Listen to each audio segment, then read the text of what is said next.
शुक्लांबरधरं विष्णुं शशिवर्णं चतुर्भुजं प्रसन्नवदनं ध्यायेत् सर्वविघ्नोपशान्तयेत्। गुरुर्ब्रह्मा गुरुर्विष्णुः गुरुर्देवो महेश्वरः गुरुः साक्षात् परं ब्रह्म तस्मै श्रीगुरवै नमः।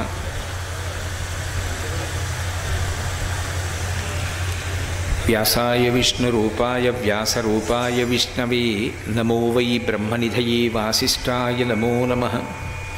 कूजन्तं राम रामीति मधुरं मधुराक्षरम् आरुह्य कविताशाखां वन्दे वाल्मीकिकोकिलं।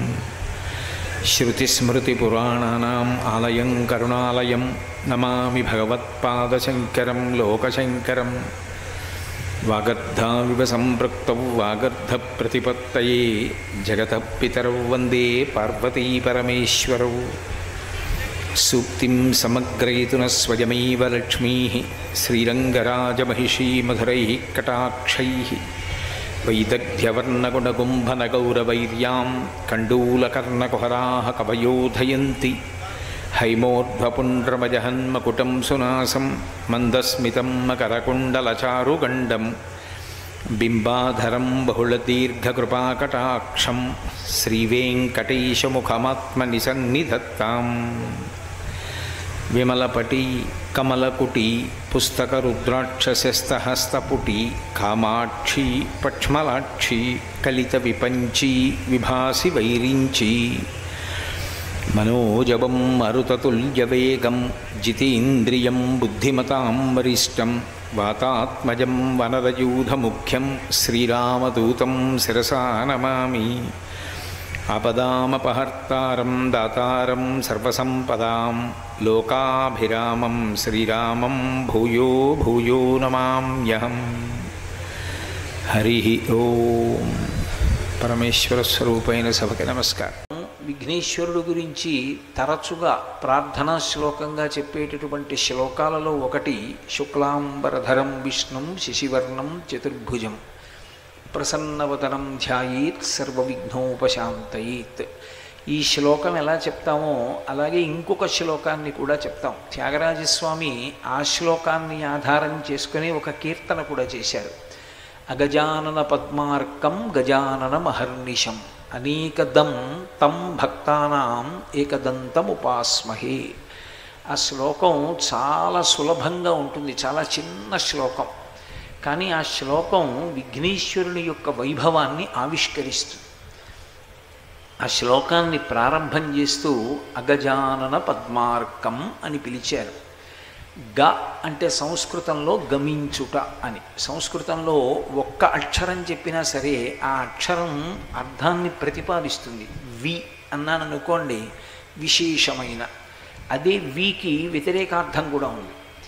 లేనిది, పోగొట్టుకున్నది అన్న అర్థం కూడా ఉంటుంది. నేను విచిత్రము అన్నాను అనుకోండి చాలా విశేషమైనటువంటి చిత్రం. విధవ అన్నాను అనుకోండి, ధౌడంటే భర్త, భర్త లేనిది, పోగొట్టుకున్నది. అదే వి అనేటటువంటి అక్షరం సమర్థించి వర్ణించి విశేషణంగా పలుకుతుంది.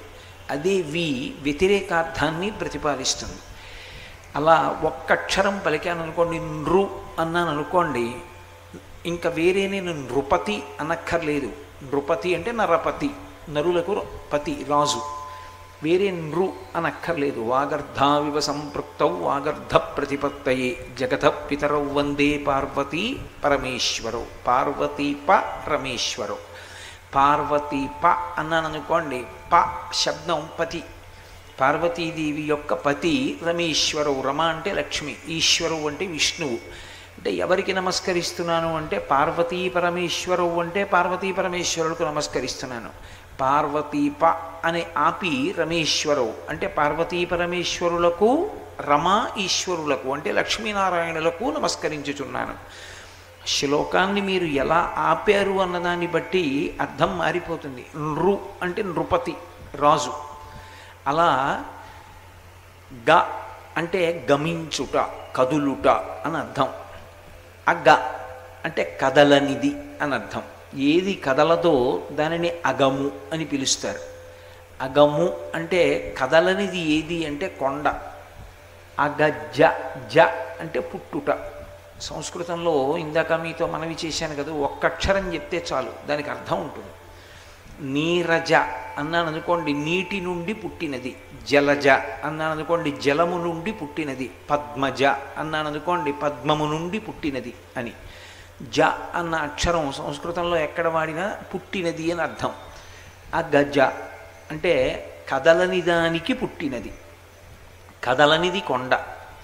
కదలని కొండకి పుట్టినటువంటిది ఎవరు? పార్వతీదేవి. పర్వతరాజ యొక్క పుత్రి కాబట్టి ఆమెకి పార్వతి అని పేరు.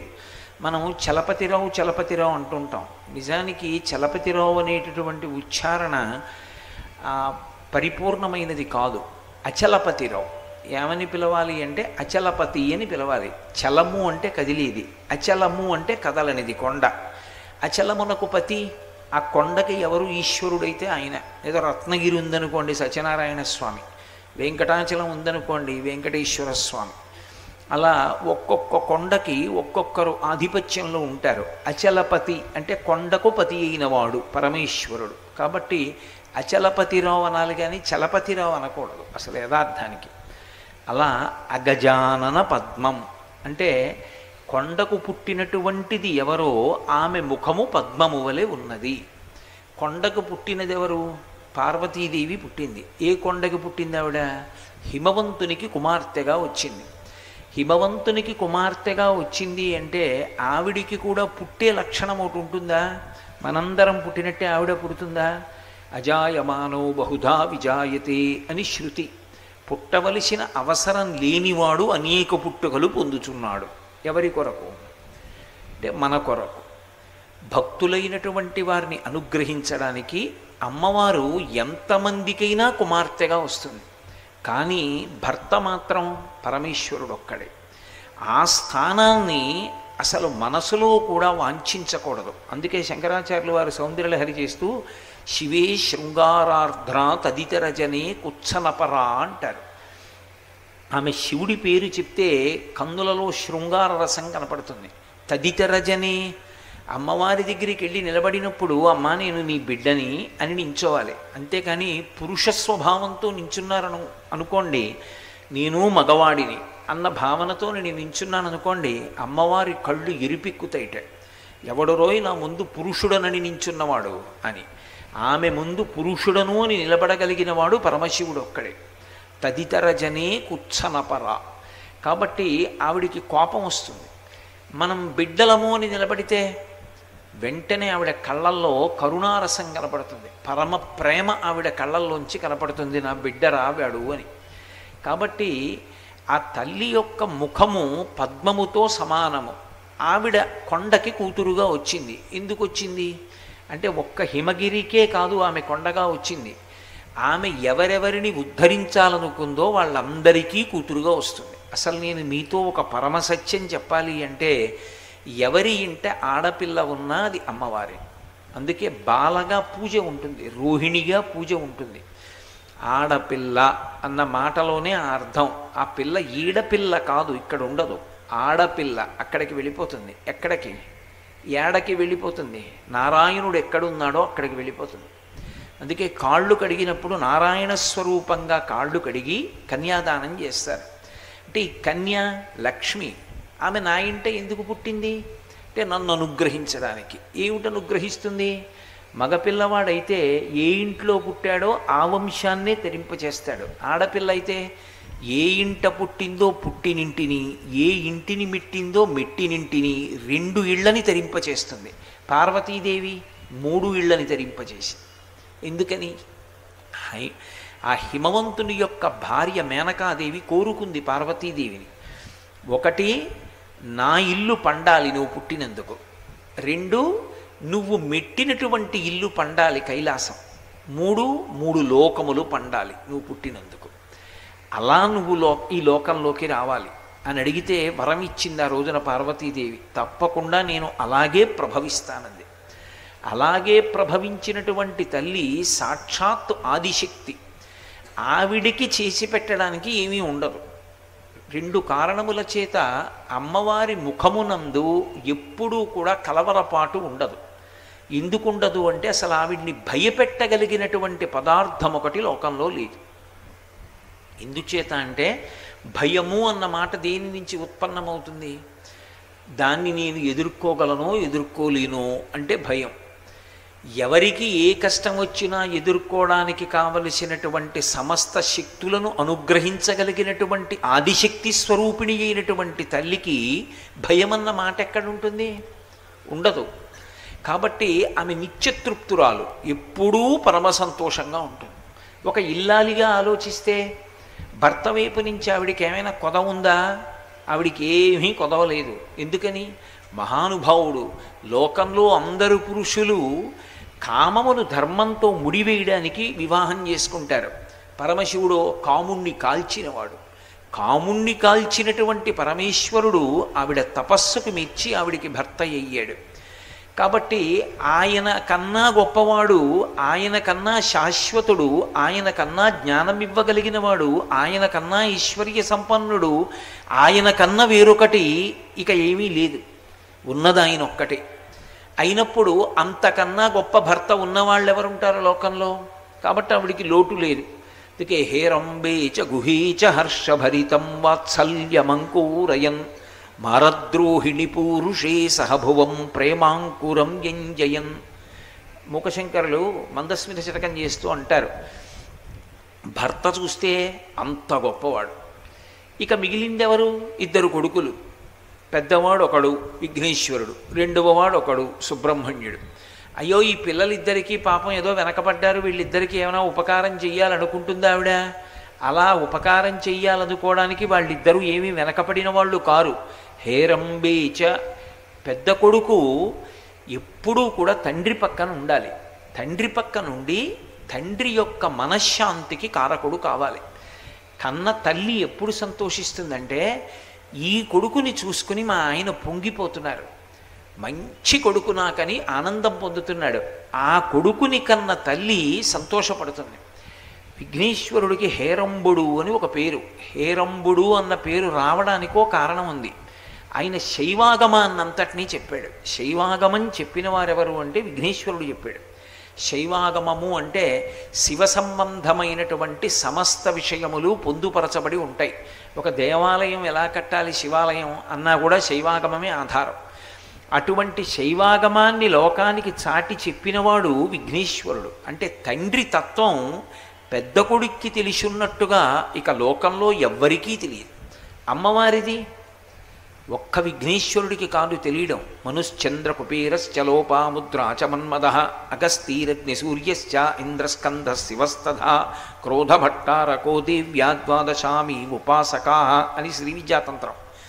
అమ్మవారికి 12 మంది ఉపాసకులు. ఆ 12 మందికి అమ్మవారి విద్య తెలుసు. అమ్మవారి విద్య లోకంలోకి తీసుకొచ్చినటువంటి మహానుభావుడు ఎవరంటే నందీశ్వరుడు. అందరు అనుకుంటారు ఆయన శివుడికి ఎదురుగుండా ఉంటాడు కాబట్టి నందికి శివుడి విషయం బాగా తెలుసు అనుకుంటారు. కాదు, అసలు నందీశ్వరుడికి అమ్మవారి విషయం బాగా తెలుసు. అమ్మవారికి సంబంధించిన విద్యనంతటినీ లోకంలో ప్రకాశింపచేసిన వాడెవరు అంటే నందీశ్వరుడు. అందుకే లలితా సహస్రంలో నంది విద్య అని ఒక పేరు. నంది విద్య అంటే ఈ లోకంలో శ్రీ విద్యాతంత్రాన్ని మొట్టమొదట ప్రచారంలోకి తీసుకొచ్చిన వాడెవరు అంటే నందీశ్వరుడే. అటువంటి నందీశ్వరుడు పరమశివుడికి అమ్మవారికి కూడా భక్తుడు. కానీ అమ్మవారు సంతోషించేది తను కన్న కొడుకు, పెద్ద కొడుకు విఘ్నేశ్వరుడు ఎప్పుడూ కూడా పరమేశ్వరుడి పక్కన కూర్చుంటాడు. పక్కన కూర్చోవడం అంటే సేవకపుత్రుడనుడు ఉంటాడు కొడుకుల్లో. సేవకపుత్రుడు అంటే యజమాని దగ్గర భ్రాంతి పెట్టుకుని గత జన్మలో శరీరం విడిచిపెడతాడు. వాడు పుట్టిన దాదిగా ఓ యజమాని దగ్గర ఉంటాడు. యజమానే వాడికి సమస్తం, ఇంకొకటి తెలియదు. ఆ యజమాన్ని సేవించి సేవించి సేవించి సేవించి ఇంకా భ్రాంతి వదలదు. అయ్యో యజమానిని విడిచి వెళ్ళిపోతున్నానే అని ఏడుస్తూ శరీరం వదిలేస్తాడు. అలా వదిలేసిన వాడు కొడుకుగా వస్తాడు అని శాస్త్రం చెప్పింది. వాడు ఏం చేస్తాడంటే వాడికి చదువు రాదు, సరిగ్గా చదువు అవ్వదు. ఎందుకంటే పూర్వజన్మ వాసనా బలం, చదువు రాదు. కానీ నాన్నగారు వచ్చి వీధిలో నించున్నారనుకోండి, ఒక కుర్చీ పట్టుకొస్తాడు, నాన్నగారు కూర్చోండి అంటాడు. నాన్నగారు పడుకున్నారనుకోండి, కాళ్ళు ఒత్తుతాడు. నాన్నగారు స్నానానికి ఎడుతుంటే బట్టలు పట్టుకుని ఎడతాడు. కానీ నాన్నగారికి మాత్రం సంతోషం ఉండదు. ఎందుకు ఉండదు? వీడు ప్రయోజకుడు కాడే, వీడు వ్యాపారం చేయలేడు, వీడు చదువుకోడు, వీడికో ఉద్యోగం లేదు, తండ్రి బెంగకి కారణమవుతాడు. కానీ పరిపూర్ణమైన కొడుకు ఒకడు ఉంటాడు. వాడు తండ్రి యొక్క కీర్తి ప్రతిష్టలని నిలబెడతాడు. అంతటి కర్తవ్యతానిష్టతో ఉంటాడు. కర్తవ్యతానిష్ట అంటే తాను చెయ్యవలసినటువంటి పనిని అరమరిక లేకుండా చెయ్యవలసినదిగా చేసుకెళ్ళిపోతూ ఉంటాడు. మహాజ్ఞాని అయి లోకమునంతటినీ కూడా అనుగ్రహించి విశేషమైనటువంటి పేరు ప్రఖ్యాతులు సంపాదించుకొని తండ్రి దగ్గర అంత వినయంతో మసలుతాడు. అటువంటి కొడుకు కానీ పుడితే సంతోషించేదెవరు అంటే తల్లి సంతోషిస్తుందట. ఇలాంటి కొడుకుని కన్నాను, మా ఆయన ఎంత పొంగిపోతున్నారో ఈ కొడుకుని చూసుకుని అంటుందట. అందుకని ఆయన హేరంబేచ, విఘ్నేశ్వరుడికి హేరంబుడు అని ఒక పేరు. ఆయన్ని మనం 12 నామాలతో 16 నామాలతో పిలుస్తూ ఉంటాం. ఒక్కొక్కరి తత్వం ఒక్కొక్క సంఖ్య చేత ప్రకాశిస్తుంది. విఘ్నేశ్వర తత్వం 16 అంకె చేత ప్రకాశిస్తుంది. సుముఖశ్చైకదంతశ్చ కపిలో గజకర్ణకః లంబోదరశ్చ వికటో విఘ్నరాజో గణాధిపః ధూమకేతుర్గణాధ్యక్ష ఫాలచంద్రో గజాననః వక్రతుండశూర్పకర్ణో హేరంబస్కందపూర్వజः షోడశైతాని నామాని యప్పటేత్ శృణుయాదపి విద్యారంభే వివాహే చ ప్రవేశే నిర్గమే తథా సంగ్రామే సర్వకార్యేషు విఘ్నస్తస్య న జాయతే అని 16 నామములు చెప్తే ప్రీతి చెందుతాడు తండ్రి. అందులో సగం చెప్తే చాలు, 8 చెప్తే పరమశివుడు సంతోషిస్తాడు. అందుకే భవాయ దేవాయ నమః, శర్వాయ దేవాయ నమః, ఈశానాయ దేవాయ నమః, పశుపతే దేవాయ నమః. అమ్మవారు అంతకన్నా ఎక్కువ అడగదు. ఆవిడ షోడశకళా ప్రపూర్ణ అయినప్పటికీ భర్తకి 8 నామాలతో చేస్తే ఆవిడికి అంతే. భవస్య దేవస్య పత్నై నమః, సర్వస్య దేవస్య పత్నై నమః. పిల్లలిద్దరూ పరమశివుడి పూజలోకి వచ్చేటప్పటికి పిల్లలకి 16 నామాలు చెప్పరు. శివ పూజలోకి అనుసంధానం చేశారనుకోండి, చేస్తే భవస్య దేవస్య పుత్రై నమః అంతే. ఆ 8 నామాలతోనే వెళ్ళాలి. సుముఖాయ నమః ఆ 16 నామాలు చెప్పకూడదు. శివ పూజలోకి అంతర్లీనంగా కుటుంబాన్నంతటినీ పూజ చేస్తే 8 నామాలతోటే పూజ చేసేస్తారు. కాబట్టి శైవాగమమంతా లోకానికి చెప్పిన వాడెవరు అంటే హేరంబుడు. ఎప్పుడూ తండ్రి దగ్గర కూర్చుని ఉంటాడు. తండ్రి దగ్గర కూర్చునున్నాడు అని తండ్రికి కూడా కర్తవ్యాన్ని నిర్వహించడంలో మాత్రం ఏమీ సౌకర్యాలు కల్పించి తన కర్తవ్యత నిష్ఠయందు విమూఢుడు కాడు. ఎందుచేత అంటే మనకి దక్షిణ దేశంలో ఒక క్షేత్రం ఉంది, షేన్పెక్కమ్మని. ఒకానొకప్పుడు పరమేశ్వరుడు త్రిపురాసుర సంహారానికి బయలుదేరాడు. రథం కదల్లేదు. ఎందుకు కదల్లేదు అని ఆశ్చర్యపోయాడు. విఘ్నేశ్వర పూజ చేయలేదు అన్నారు. నేను విఘ్నేశ్వర పూజ చేయకపోయినా రథం వెళ్ళదా? విఘ్నం వస్తుందంతే. ఎవరు చెయ్యవలసిన పని వాళ్ళు చెయ్యాలి. కాబట్టి విఘ్నేశ్వర పూజ చేస్తేనే రథం కదులుతుంది. పరమశివుడంతటి వాడు విఘ్నేశ్వర పూజ చేశాడు, చేశాక రథం కదిలింది. ఇప్పటికీ మీరు కావాలంటే చిత్తూరు దగ్గరలో ఉంది షేన్పెక్కమ్మని. ఒకప్పుడు మహారాష్ట్రకి చెందినటువంటి మంత్రి గారు ఒక ఆయన రథంలో వెళ్ళిపోతున్నాడు. ఆ రోజులో కార్లు లేవు, రథం మీద వెళ్ళిపోతున్నాడు. వెళ్ళిపోతుంటే ఇలాగే కొద్దిగా ప్రదోష వేళ చీకటి పడింది. రథచక్రానికి ఏదో తగిలింది రథచక్రానికి అని చెప్పి రథచక్రం విరిగిపోయిందని ఆయన రథం దిగాడు. రథచక్రము రథము నెత్తుటితో తడిసిపోయి ఉన్నాయి. ఆయన హడిలిపోయాడు. ఇదేమిటి ఇంత పెద్ద నెత్తుటి ప్రవాహం వచ్చిందని చెప్పి జాగ్రత్తగా దీపాలు తెప్పించి చూశాడు. చూస్తే భూమిలోంచి ఒక తల లాంటిది పైకి వచ్చింది. దానికి దెబ్బ తగిలింది. దెబ్బ తగిలి అందులోంచి నెత్తురు చిమ్మింది. ఆయన మనసు చిన్నముచ్చుకొని రేపొద్దున్న ప్రయాణం చేద్దామని గుడారం వేయించుకు పడుకున్నాడు. పడుకుంటే రాత్రి విఘ్నేశ్వరుడు స్వప్నంలో దర్శనమిచ్చాడు. ఈ క్షేత్రంలో అష్టగణపతి స్వరూపంగా ఉన్నాను, యనమండుగురు వినాయకులుగా ఉన్నాను భూమిలో. ఇవాళ నీ రథచక్రం వెళ్ళడానికి ముందు వర్షం పడింది, మొన పైకొచ్చింది తలది. నీ యొక్క రథచక్రం తగిలిన కారణం చేత నా శిరస్సు భిన్నమైంది. కాబట్టి నీ రథం ఆగిపోయింది. రేపటి రోజున సూర్యరశ్మి పడడానికి ప్రతిబంధకం లేని రీతిలో నా దేవాలయ నిర్మాణం ప్రారంభం చేసి తర్వాత వెళ్ళు అన్నాడు. ఆయన మరునాడు భూమిని అంతటినీ జాగ్రత్తగా మట్టి తీయించి చూశాడు. అష్టవినాయక స్వరూపాలు భూమిలోంచి పైకి వచ్చి ఉన్నాయి. ఇప్పటికీ మీరు షేన్పక్కన్ క్షేత్రానికి వెడితే పైనంతా కూడా ఇనప ఊచలతో ఉంటుంది. వర్షం పడితే తిన్నగా వచ్చి మూర్తుల మీద పడిపోతుంది. ఆ యనమండుగురు మూర్తులకి కూడా పూజ చేస్తారు. ఎంత క్లీశంలో ఉన్నవాళ్ళు కూడా షేన్పెక్కం వెళ్ళి అక్కడ కానీ దర్శనం చేసుకుంటే అక్కడి నుంచి ఆ కష్టం ఉంచి వినిర్ముక్తులవుతుంటారు. చిత్తూరు దాటి జ్వరహరీశ్వర క్షేత్రం ఉంది, అది దాటి వెడుతుంటే కనపడుతుంది. అంత గొప్ప క్షేత్రం. ఆయన కర్తవ్యంలో ఏం మినహాయింపులు ఉండవు ఆయనకి. ఆయన ఎంత అనుగ్రహించేస్తాడో, ఎంత కిందకొచ్చేస్తాడో అనుగ్రహించడంలో, ఆయన కర్తవ్యాన్ని ఆయన నిర్వహించడంలో కూడా అంతే పట్టుదలగా ఉంటాడు. అసలు మీకు నేను ఒక మాట చెప్తే మీరు ఆశ్చర్యపోతారు. తమిళ దేశంలో ఇప్పటికీ ఒక ఆచారం ఉంది. ఆ రోజు తల పగిలిపోవలసి ఉందనుకోండి, ఎవరికైనా తల బద్దలై నెత్తురు కారిపోయి వాడు ఉండొచ్చు వెళ్ళిపోవచ్చు అని ఉందనుకోండి, అటువంటి వాడు తల పగిలిపోకుండా, తల పగిలిపోవలసినంత పెద్ద దెబ్బ తగిలి కూడా వాడు బ్రతికి ఉండాలి అంటే వాడు అంతకుముందు విఘ్నేశ్వరుడికి కొబ్బరికాయ కొట్టి ఉంటే వదిలిపెట్టేస్తాడు. నేను అబద్ధం చెప్పానని మీరు అనుకుంటే కంచికామకోటి పీఠాధిపత్యం వహించినటువంటి అపర విఘ్నేశ్వర స్వరూపులు, ఆయనకి గణపతి పిలిస్తే పలికేవారు చంద్రశేఖరేంద్ర సరస్వతి స్వామి వారికి. ఒకానొకప్పుడు నేను ఇందాక ప్రస్తావన చేసినటువంటి షేన్పెక్క క్షేత్రం దగ్గరే మహాస్వామి వారు నడిచి వెళ్ళిపోతున్నారు. ముందు వెనక జయేంద్ర సరస్వతి స్వామి వారు ఏనుగు మీద ఎడుతున్నారు. మహాస్వామి చాలా వేగంగా నడిచేవారు. చాలా వేగంగా నడుస్తూ ఆయన ఇంచుమించు 1 మైల్ దూరం ముందుకు వెళ్ళిపోయారు. ఏనుగు మీద వెనక జయేంద్ర సరస్వతి స్వామి మెల్లిగా వెడుతున్నారు. ఇప్పటికీ కంచికామకోటి పీఠాధిపత్యంలో ఉన్నారు జయేంద్ర సరస్వతి.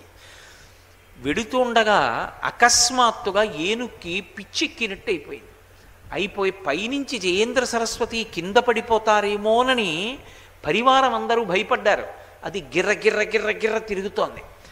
ఎల్లాగోలా దాని చెవులు పట్టుకొని జారిపోకుండా కూర్చున్నారు జయేంద్ర సరస్వతి స్వామి. పరుగు పరుగున పరివారం అంతా మహాస్వామి దగ్గరికి వెళ్ళారు. వెళ్ళి అయ్యా పైనుంచి స్వామి పడిపోతారేమో అనుమానంగా ఉంది, పడిపోతే మాత్రం కాళ్ళతో తొక్కేస్తుంది. అకస్మాత్తుగా ఏనుక్కి పిచ్చెక్కింది, ఎలా ఇప్పుడు దింపడం స్వామిని? మహాస్వామి వారు వెంటనే కళ్ళు మూసుకుని ధ్యానంలోకి వెళ్ళారు. ఎందుకు అలా జరిగిందని కళ్ళు తెరిచి అన్నారు, కొద్ది దూరంలో షేన్పెక్కన్ క్షేత్రం ఉంది, ఆ క్షేత్రాన్ని విడిచిపెట్టి నేను ముందుకు వచ్చేసాను. వెనక చిన్నస్వామి కూడా ఏనుగు మీద వచ్చేశారు. అందుకే విఘ్నేశ్వరుడు ఆ ఏనుక్కి భ్రాంతి కలిగేటట్టు చేశాడు. వెంటనే వెళ్ళి 108 కొబ్బరికాయలు కొట్టండి అన్నారు. 108 కొబ్బరికాయలు. ఇక్కడంటే మనం శాస్త్రీయంగా కొట్టి నివేదన చేస్తాం, నేను తప్పని అంటలేదు, చాలా మంచిదే. అది ద్రవిడ దేశంలో ఒక ఆచారం ఉంది. విఘ్నేశ్వరుడి దగ్గరికి వెళ్ళి కొబ్బరికాయ యొక్క పిలక తీసేసి, పీచు తీసేసి నేలకేసి కొట్టేస్తారు. 2 ముక్కల కన్నా ఎక్కువ ముక్కలు అవ్వాలి. అలా కానీ అయ్యి పిల్లలు కానీ దాన్ని తీసుకుంటే పీడాపరిహారం. విఘ్నేశ్వరుడు ఒక్కడే ఒకప్పుడు పరమశివుడి దగ్గర వరం పొందాడు. ఈరోజు తల పగిలిపోతుంది వాడికి, తలకాయ పోయిందండి అంటారు, నా తలకాయ పోయిందండి అంటారు. తలకాయ పోయిందండి అంటే దాని అర్థం ఏమిటి? ఒకటి, అవమాన భారంతో ఇక 10 మందిలో తిరగలేడు. 2, తలకాయ పోయిందన్న మాట ఎప్పుడంటారంటే ఈ ద్వారం చిట్లిపోతుంది. ఈ ద్వారం కానీ చిట్లిందా ఇక్కడ ప్రాణములు నిర్గమిస్తాయి. అందుకే ఇక్కడ దెబ్బ తగలకూడదు. ఇక్కడ దెబ్బ తగిలి ద్వారం తెరుచుకుందా ప్రాణములు నిర్గమిస్తాయి. ఇక్కడ దెబ్బ తగిలి తలకాయ చిట్లిపోవలసిన వాడిని కొబ్బరికాయ చిట్లడం చేత మళ్ళీ ఆయుర్దాయం ఇచ్చి బతికించేస్తాడు ఆయన. ఒక్క కొబ్బరికాయకి. నేను మీతో అబద్ధం చెప్పాను అని మీరు అనుకుంటే మీరు కంచికామకోటి పీఠాధిపత్యం వహించిన మహాస్వామి వారి యొక్క అనుగ్రహ భాషణాల్లో చూడండి ఈ విషయం ఉందో లేదో. ఒక కొబ్బరికాయకి ఒక తలకాయ నిలబెడతాడు. అంతటి అనుగ్రహశీలి. ఆయన దగ్గరికి వెళ్ళి ఒక్క నమస్కారం చేస్తే చాలు, పరవశించిపోతాడు. అంతటి సులభుడు బహుశಃ లోకంలో ఎక్కడ ఉండడు. అటువంటి కొడుకు కాబట్టి పెద్ద కొడుకు, అటువంటి కొడుకు శైవాగమాన్ని లోకానికి అందించినటువంటి వాడు విఘ్నాధిపతి. విఘ్నాధిపతి అంటే విఘ్నములు తీయువాడు. విఘ్నం అంటే కార్యహంతి అని అర్థం. ఏది కార్యము జరగకుండా చేసేస్తుందో దాన్ని విఘ్నం అంటారు. ఒక పని జరగాలి కానీ ఆ పని జరగదు, ఆగిపోతుంది. అలా ఆగిపోయి ఆ కార్యం జరగకుండా చెయ్యగలిగినటువంటి బలవత్తరమైనటువంటి కారణం ఏది ఉందో దానికి విఘ్నమని పిలుస్తారు. ఆ విఘ్నములను తీయగలిగిన వాడెవరు అంటే విఘ్నరాజు. కానీ మీరు మొన్న వినాయక చవితి చేశారు. వినాయక చవితి చేసినప్పుడు వినాయక అష్టోత్తర శతనామావళి చదివితే అందులో మీరు 2 నామాలు చదువుతారు. 2 నామాల్లో విఘ్నకర్త్రే నమః, విఘ్నహంత్రే నమః అని ఉంటుంది. విఘ్న వినాశినే నమః. ఒకటి విఘ్నాన్ని సృష్టిస్తాడు, 2 విఘ్నాన్ని తొలగిస్తాడు. అదేమిటి? మరి ఆయన విఘ్నేశ్వరుడైతే విఘ్నాన్ని తొలగించాలి కదా, మరి విఘ్నాన్ని కల్పించడం ఏమిటి అంటే దీనికి ఆగమంలో ఒక రహస్యం ఉంది. ఏదైనా ఒక దేవాలయంలో 2 విఘ్నేశ్వరులు ఉన్నారనుకోండి, అభిషేకం చేస్తే ఒక మూర్తికి చేసి 2వ మూర్తిని విడిచిపెట్టడాన్ని అంగీకరించరు. 2 మూర్తులకు ఏకకాలంలో అభిషేకం చేయాలి, 2 మూర్తులకు ఏకకాలంలో పూజ జరగాలి. అథవా ఇద్దరికీ జరగాలి తప్ప ఒకరికే చేసి ఒకరిని విడిచిపెట్టకూడదు, 2 విఘ్నేశ్వర స్వరూపాలు కదా అని. ఎందుచేత అంటే ఒక ఆలయంలో 2 విఘ్నేశ్వరులు ఉంటే ఒకడు విఘ్నములను సృష్టిస్తాడు, ఒకడు విఘ్నములను పోగొడతాడు. విఘ్నములను సృష్టించడానికి ఆయన అక్కడ కూర్చుంటే భక్తులు ఆయనకి వెళ్ళి నమస్కారం చేసి విఘ్నాలు పోగొట్టుకోవాలా? అప్పుడు ఆయన దగ్గరికి వెడితే విఘ్నం తీసేసాడు అనుకోండి, అప్పుడు విఘ్నం తీసేసే రెండో ఆయన ఏం చేస్తున్నట్టు? నమస్కారం పెడితే విఘ్నం ఇచ్చాడు అనుకోండి, ఇక నమస్కారం పెట్టడానికి వెళ్ళేవాడెవరు? మరి అప్పుడు 2 విఘ్నేశ్వరులు ఎందుకు? 2 విఘ్నేశ్వరులు ఎందుకు? ఒకడు విఘ్నాన్ని సృష్టించడం ఎందుకు, ఒకడు విఘ్నాన్ని తొలగించడం ఎందుకు? అంటే మీరు బాగా గుర్తుపెట్టుకోండి, విఘ్నకర్త్రే నమః అంటే విఘ్నములను ఎవరికి సృష్టిస్తాడంటే ఎవరి యొక్క సంకల్పములు నెరవేరితే ధర్మము లుప్తమైపోతుందో, ఎవరి సంకల్పములు నెరవేరితే ఇక భక్తి అన్న మాట లోకంలో నిలబడదో, ఎవరి సంకల్పములు నెరవేరితే లోకమునందు భద్రత అన్న మాట పోతుందో, ఎవరి సంకల్పములు నెరవేరితే దేశానికి ప్రమాదం వస్తుందో అటువంటి వారి సంకల్పములు నెరవేరకుండా విఘ్నాన్ని కల్పిస్తాడు. అప్పుడు ఉపకారమా అపకారమా? ఆ ఉపకారం కోసం మనం వెళ్ళాలి. ఒక్కొక్కసారి విఘ్నము చేత రక్షిస్తాడు ఆయన, అది ఆయనలో ఉన్న గొప్పతనం. విఘ్నం వచ్చేప్పటికి ఏడుస్తాడు, అయ్యో ఈ పని అవ్వలేదండి అంటాడు. కానీ ఆ పని మీద వెళ్ళకపోవడం ఎంత మంచిదో తర్వాత తెలుస్తుంది. నేను వివరం చెప్పడం బాగుండదు కానీ ఈ మధ్యనే నా దగ్గరికి ఒక ఆయన వచ్చాడు. ఆయన వచ్చి నాతో ఒక మాట అన్నాడు, అయ్యా నేను ఫలానా చోట ఒక గణపతి స్వరూపాన్ని నమ్మాను, పని అంతా అయిపోయింది, అసలు నాకు రావాలి ఆ చెయ్యవలసినటువంటి కాంట్రాక్ట్, కానీ నాకు రాలేదు, నేను చాలా బాధపడ్డాను, ఎంత డబ్బు పోయింది, ఎంత డబ్బు వస్తుంది అనుకున్నాను, ఇది పోయింది అనుకున్నాను. 1 ఏడాది పోయాక తెలిసింది అది నాకు రాకపోవడం ఎంత మంచిదైందో. అది వచ్చి ఉంటే ఇవాళ నేను బిచ్చం ఎత్తుకునేవాడిని. అది రాకపోవడం ఎంత మంచిదైందో అంటే విఘ్నమును కల్పిస్తాడు, విఘ్నమును కల్పించి రక్ష చేస్తాడు. ఒక్కొక్కసారి మీరు చూడండి, ఒక్కొక్కడు ప్రమాదానికి గురవుతున్నటువంటి వాహనం ఉంటుంది, ఆఖరి నిమిషంలో ఎందుకో పెడతాడు, ఆ వాహనం వెళ్ళిపోతుంది, వాడు ఎక్కడు. కానీ ఆ తరువాత వాహనానికి ప్రమాదం జరిగిందని తెలుస్తుంది, ఉలిక్కి పడతాడు, అయ్య బాబోయ్ నిజంగా నేను అందులో ఎక్కుంటే అనుకుంటాడు. అందుకే ఒక్కొక్కసారి విఘ్నము కల్పింపబడాలి, ఒక్కొక్కసారి విఘ్నము కల్పింపబడకూడదు, విఘ్నము తొలగాలి. ఈ 2 చేసి రక్షించేవాడు ఎవరంటే విఘ్నేశ్వరుడు. ఆయన 1 విఘ్నేశ్వరుడు, 2 వినాయకుడు. నాయకుడు అన్న మాట నయన అన్న మాటకి దగ్గరగా ఉంటుంది. నయనము అంటే కన్ను, సర్వేంద్రియాణం నయనం ప్రధానం. అన్ని ఇంద్రియాల్లోకి కన్ను నాయకత్వం వహిస్తుంది. నాయకత్వం అంటే అది ముందెడుతుంది, మిగిలిన ఇంద్రియాలు దాని వెనకాతల పెడతాయి. కన్ను మొట్టమొదటి ఇలా చూస్తుంది, కన్ను దేన్ని చూసిందో దాని వైపు మిగిలిన ఇంద్రియాలన్నీ వెనకాల పెడతాయి కంటికి నచ్చిన దాని మీద. కన్ను నాయకుడు. నయన నాయక, నాయక అన్న మాటకు అర్థం ఏమిటంటే ముందు నడుస్తుంది. ఆ ముందు నడిచినది సర్వజ్ఞత్వముతో కూడుకున్నదై ఉంటుంది, క్షేమంగా దేన్నైనా సరే అనుగ్రహిస్తుంది. మీకు ఏది కావాలో దాన్ని అనుగ్రహించగలిగినదై ఉంటుంది, అది పొందడానికి వీలైన మార్గంలో మిమ్మల్ని నడిపిస్తుంది. అందుకే సంపద్గణపతి, నృత్యగణపతి, హేరంబ గణపతి, శక్తి గణపతి, లక్ష్మీ గణపతి, సంతాన గణపతి, విద్యాగణపతి, ఇన్ని రూపాలు ఉంటాయి. ఇందులో మళ్ళీ తంత్రం దగ్గరికి వచ్చేటప్పటికంటే ఆరాధనా విధానం దగ్గరికి వచ్చేటప్పటికి ఒక్క రకమైనటువంటి పువ్వు తెచ్చి మీరు ఆయన పాదముల మీద వేసినంత మాత్రం చేత ప్రసన్నుడైపోతాడు. కాబట్టి అంత సులభంగా ఉంటాడు. ఇంత గొప్ప కొడుకుని కంది కాబట్టి ఆవిడ ముఖం ప్రసన్నమైందిట, సంతోషించింది. అందుకని అగజానన పద్మ ఆర్కం, పద్మము బురదలో ఉంటుంది. తామర పువ్వు విచ్చుకోవాలనుకోండి, మొగ్గగా ఉంది, తామర పువ్వు కావాలి. మీరు తీసుకొచ్చి ఎంత బంగారం అక్కడ పెట్టండి, విచ్చుకోదు. ఎంత గొప్ప వస్తువు తీసుకొచ్చి అక్కడ పెట్టండి, విచ్చుకోదు. వీణ వాయించండి, పాట పాడండి, వేదం చదవండి, అది విచ్చుకోదు. అది దేనికి విచ్చుకుంటుంది? ఒక్క సూర్యకిరణం కానీ పడిందనుకోండి, విచ్చుకుంటుంది. విచ్చుకోవడాన్ని సంస్కృతంలో వికసనం అంటారు. వికసనము దేనికి గుర్తు అంటే ప్రహృష్టతకి గుర్తు. బాగా సంతోషించింది అని గుర్తు ఏమిటంటే ముఖం వికసిస్తుంది. ఆయన ముఖం చూడండి చాటంత అయిపోయిందంటారు. అంటే పెద్దదైపోదు, అంత సంతోషము ప్రకటనమవుతుంది.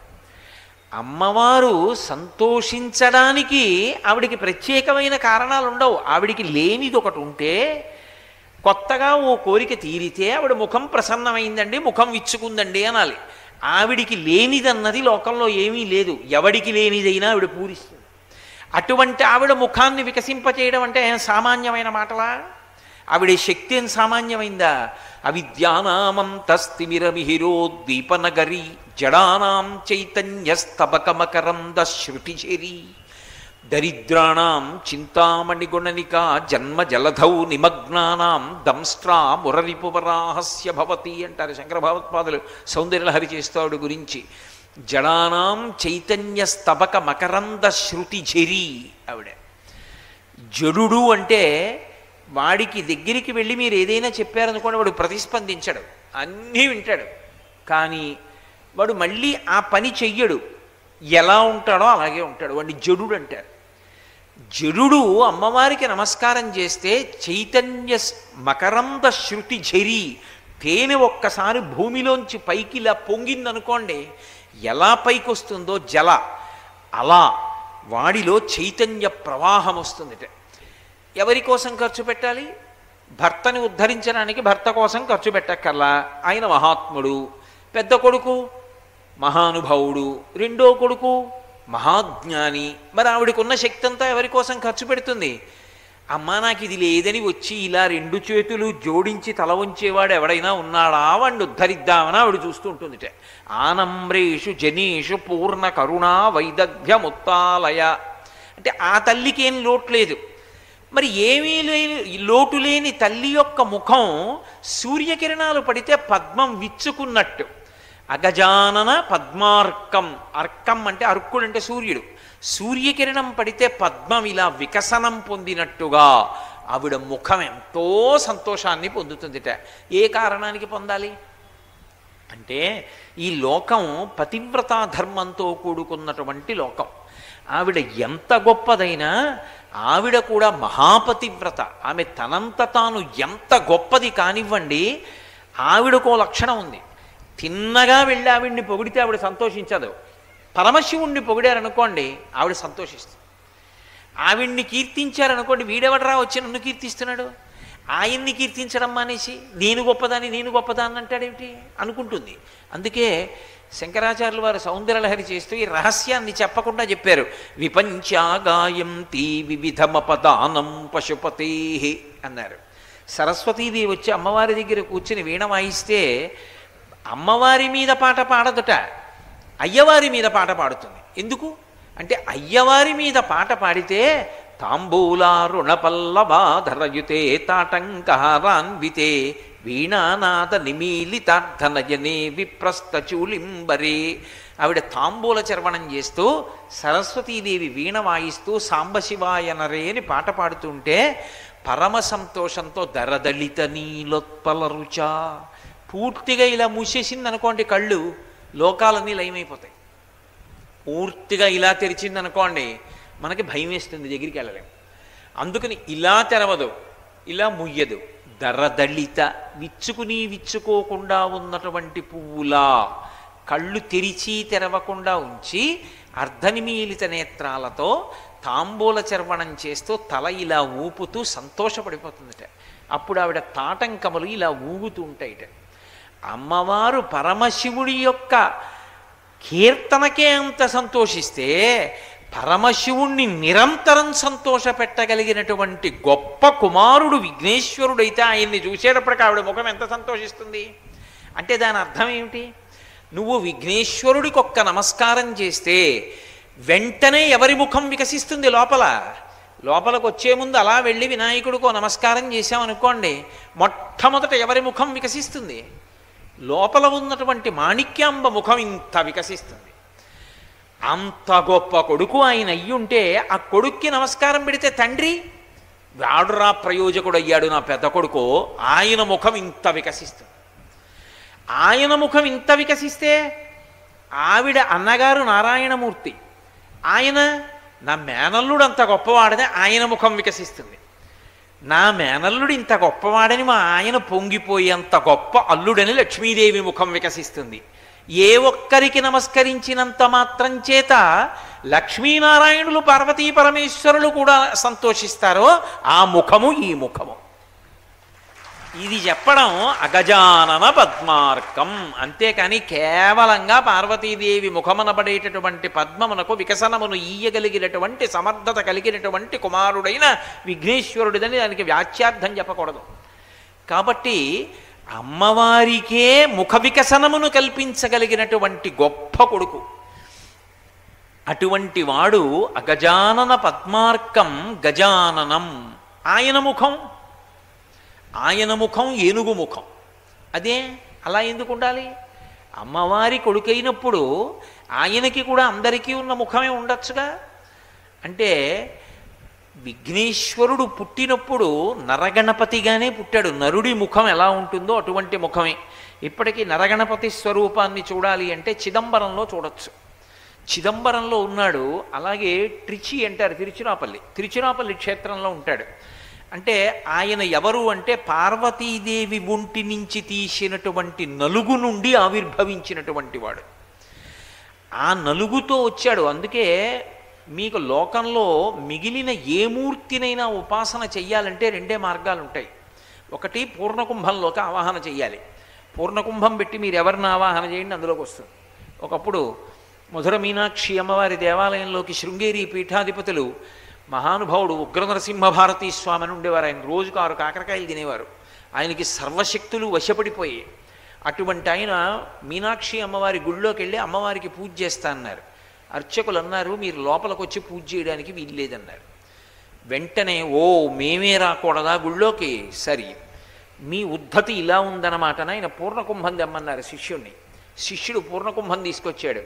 ఆయన చేత్తో పట్టుకుని మంత్రాలు చెప్పారు.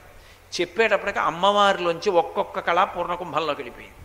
ఆయన పూర్ణకుంభం పట్టుకుని విడిదిలోకి వెళ్ళిపోయి ఆ విడిదిలో పెట్టి పూజ చేస్తున్నారు. ఇక్కడ అమ్మవారు పాలిపోయినట్టు అయిపోయింది మీనాక్షి. అర్చకులకి తెలిసిపోయింది రెండో రోజు. అమ్మవారు ఇంత పాలిపోయిందంటే ఈవిడ కళలన్నింటినీ కూడా ఉగ్రనరసింహభారతి తీసుకెళ్ళిపోయారు.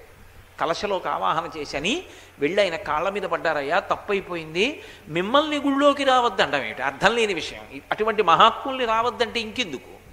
కాబట్టి మా తప్పు మన్నించి మీరు లోపలికి వచ్చి పూజ చేయండి, అమ్మవారి కళలు మళ్ళీ అమ్మవారిలో ప్రవేశపెట్టండి అని అడిగారు. ఆయన మళ్ళీ పూర్ణకుంభం పట్టుకొచ్చి ఒక్కసారి మంత్రజపం చేస్తే ఇందులో ఉన్న కళలన్నీ మళ్ళీ మీనాక్షి అమ్మవారిలోకి వెళ్ళిపోయాయి. ఇవన్నీ పరమ యథార్థాలు. నేనేం మీతో అబద్ధాలు చెప్పట్లా. కావాలంటే శృంగేరి పీఠ చరిత్ర చదవండి. కాబట్టి పూర్ణకుంభంలోకి ఆవాహన అవుతుంది ఏ మూర్తి అయినా కూడా. రెండవది మూర్తిలోకి ఆవాహన అవుతుంది. మీరు ఒక మూర్తిని తీసుకొచ్చి అక్కడ పెట్టారనుకోండి, మనం పూజ చేస్తే ఏం చెప్తాం? ఈ బింబంలోకి నిన్ను ఉపాసన చేస్తున్నాను, ఆవాహన చేస్తున్నాను. ఎప్పటి వరకు ఈ బింబంలో ఉండాలి? పూజ పూర్తయిపోయే వరకు ఈ బింబములోనే ఉండి నన్ను రక్షించు అని అడుగుతాం బింబానికి ప్రాణప్రతిష్ఠ చేసినప్పుడు.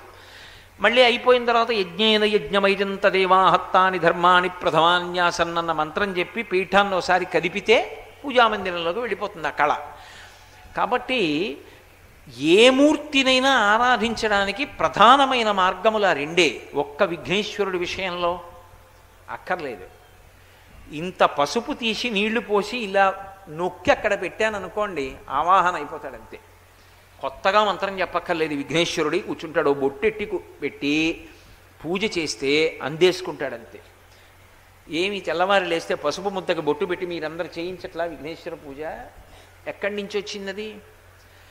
ఆయన ఆదిలో నరగణపతిగా ప్రారంభంలో అమ్మవారు ఒంటికి అలదుకున్నటువంటి పసుపుని తీసి నలుగంటారు. నలుగు కాదు, అమ్మవారు ఒంటికి అలదుకున్నటువంటి ఆ హరిద్రాచూర్ణము పసుపు ఏది ఉన్నదో దాన్ని నలుగుగా అంటే ఒంటి మించి తీసి ప్రాణప్రతిష్ఠ చేసింది. ఇప్పటికీ అంతే విధానం. అందుకే పసుపు ముద్దలో కావాహన అయ్యేటటువంటి వారు గణపతి. అటువంటి విఘ్నేశ్వరుడు అంతఃపురానికి కావలిగా ఉన్నాడు. పరమశివుడు వచ్చాడు ఎక్కడి నుంచో. ఆయన అన్నాడు, నా అనుజ్ఞ లేకుండా లోపలికి వెళ్ళడానికి వీల్లేదు, అమ్మవారు నన్ను సృష్టించి బయట ఉంచింది. ఇద్దరికి యుద్ధం జరిగింది. త్రిశూలంతో కంఠం తీసి అవతల పారేశాడు. లోపలికి వెళ్ళిపోయాడు పరమేశ్వరుడు. ఇద్దరూ మాట్లాడుకుంటున్నారు. మాట్లాడుకుంటుండగా ఆ ద్వారం దగ్గర కావలి ఉన్న పిల్లవాడి యొక్క చర్చ వచ్చింది. నేను నా త్రిశూలంతో కంఠాన్ని దునిమేశానన్నాడు పరమేశ్వరుడు. కాదు కాదు, నాకు ఆ బిడ్డడు కావాలి, నా ఒంటి నలుగు నుండి వచ్చినవాడు, నేనే ప్రాణప్రతిష్ఠ చేశాను కాబట్టి నా అంశజుడు, కాబట్టి నా బిడ్డ నా తనూభవుడు శరీరంలోంచి వచ్చాడు, ప్రాణప్రతిష్ఠ చేయమంది. ఎందుకని మీరు ఒక్కటి జ్ఞాపకం పెట్టుకోవాలి. ఈ కథ మామూలుగా విఘ్నేశ్వర వ్రతకల్పము అని ఓ 4 పేజీల పుస్తకం ఒకటి ఇస్తూ ఉంటుంది. అందులో చదివారనుకోండి, ఇంతకన్నా అన్యాయంగా అనిపించేటటువంటి కథ లోకంలో ఇంకోటి ఉండదు. అది పరిపూర్ణం కాకపోవడం వల్ల ఇబ్బందులు వస్తాయి. పిల్లలు విన్నారనుకోండి, ఏమండే నాన్నగారు, ఈశాన సర్వ విద్యానాం ఈశ్వర సర్వభూతానాం బ్రహ్మాధిపతి బ్రహ్మణోధిపతి బ్రహ్మా శివోమే అస్తు సదాశివోం అని ఆయనకి పేరా? ఆయన సర్వజ్ఞుడా? ఆయనకి తెలియంది లేదా అని ఆయనకి మంత్రం పూజ. పార్వతీదేవి ఒంటి నలుగులోంచి పిల్లాన్ని చేసి బయట పెడితే వాడెవడో నాకు తెలియలేదు కంఠం దునిమేశానన్నాడా? ఇంకేమి సర్వజ్ఞత్వం, ఇంకేం పరమశివుడు? ఎలా రెండింటికి ఎలా అనుసంధానం అవుతుంది? పార్వతీదేవి అడిగితే ఏనుగు బుర్ర తేవడం ఏమిటి? అక్కడే పడిపోయి తలకాయ లేదా, ఆ తలకాయ పెట్టకూడదా? కాదు, పరమశివుడు లోకానుగ్రహము కొరకని ప్రవర్తిస్తూ ఉంటాడు. వచ్చిన పిల్లవాడు కూడా దేని కొరకు వచ్చాడు అంటే లోకానుగ్రహము కొరకే వచ్చాడు. పార్వతీ పరమేశ్వరుల మధ్య భిన్నత్వం ఉండదు. ఆయన ఇద్దరికీ సంబంధించిన స్పర్శ పొందాలి.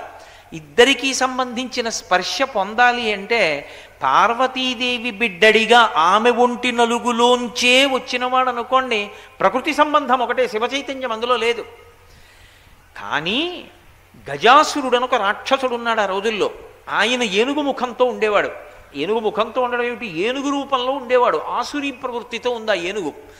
అది 2 వరాలు కోరుకుంది. రాక్షసుల యొక్క కోరికలు ఎలా ఉంటాయంటే చాలా తమాషాగా ఉంటాయి. ఇది జరగదు కాబట్టి ఇలాంటి కోరిక కోరుదాం అని. ఏమిటి ఆ 2 కోరికలంటే, నేను ఏనుగు ముఖంతో ఉంటాను, ఏనుగుని కాబట్టి, మళ్ళీ ఏనుగు ముఖం నరశరీరం ఉన్నవాడు ఉంటే వాడి చేతిలో పడిపోతాను. అలా ఎందుకుంటుంది సృష్టిలో? సృష్టిలో అలా నరసింహావతారం వచ్చింది. ఎందుకు వచ్చింది అంటే, గాలిన్ కుంభిని అగ్ని అంబువుల ఆకాశస్థలిన్ దిక్కులన్ రేలన్ ఘస్రమలం తమ ప్రభల భూరిగ్రాహ వ్యానాదిత్య నరాది జంతు కలహం వ్యాప్తిన్ సమస్తాస్త్ర శస్త్రాళిన్ మృత్యువు లేని జీవనము లోకాధీశ ఇప్పింపవే అన్నాడు హిరణ్యకశిపుడు. నరుడి చేతిలో, మృగం చేతిలో, ఇంట్లో కాదు, బయట కాదు, లేకపోతే ప్రాణమున్న దాంతో కాదు, ప్రాణం లేని దాంతో కాదు, ఆకాశంలో కాదు, భూమి మీద కాదు, అగ్నిలో కాదు, నీటి మీద కాదు, నిప్పులో కాదు, జంతువుల చేత కాదు, ఇన్ని వరాలు అడిగాడు. ఇన్నిటికీ మినహాయింపుగా నరుడు కాదు, సింహం కాదు, ఇంట్లో కాదు, బయట కాదు, గడప మీద పెట్టి తొడల మీద పెట్టుకుని ప్రాణమున్నది కాదు, ప్రాణం లేనిది కాదు, కోసేస్తే బాధ లేదు, పెరుగుతూ ఉంటుంది కాబట్టి గోళ్ల చేత చీల్చి చంపేశాడు. అందుకని నరసింహావతారం వచ్చింది. మరి విఘ్నేశ్వరుడు స్త్రీ పురుష సంపర్కం లేకుండా పుట్టినవాడై నరశరీరం కింద ఉండి పైన ఏనుగు ముఖం ఉంటే అటువంటి వాడెవడున్నాడో వాడి చేతిలో నేను మరణిస్తానన్నది గజాసురుడి యొక్క 2 వరాలు. కాబట్టి అసలు ఈ సృష్టిలో ఎవడైనా ఒకడు పుట్టాలి అంటే స్త్రీ పురుష సంపర్కం చేతనే పుడతారు. అలా పుట్టకుండా పుట్టాలి అంటే ఒక్క ఈశ్వర సృష్టిలోంచి వస్తారు, దేవతల సృష్టిలోంచి వస్తారు. ఒకప్పుడు విఘ్నేశ్వరుడే గడ్డం ఇలా గోక్కున్నాడు, గోక్కుంటే సృష్టి వచ్చింది అందులోంచి. పరబ్రహ్మము యొక్క చేష్టితములు అలా ఉంటాయి. కాబట్టి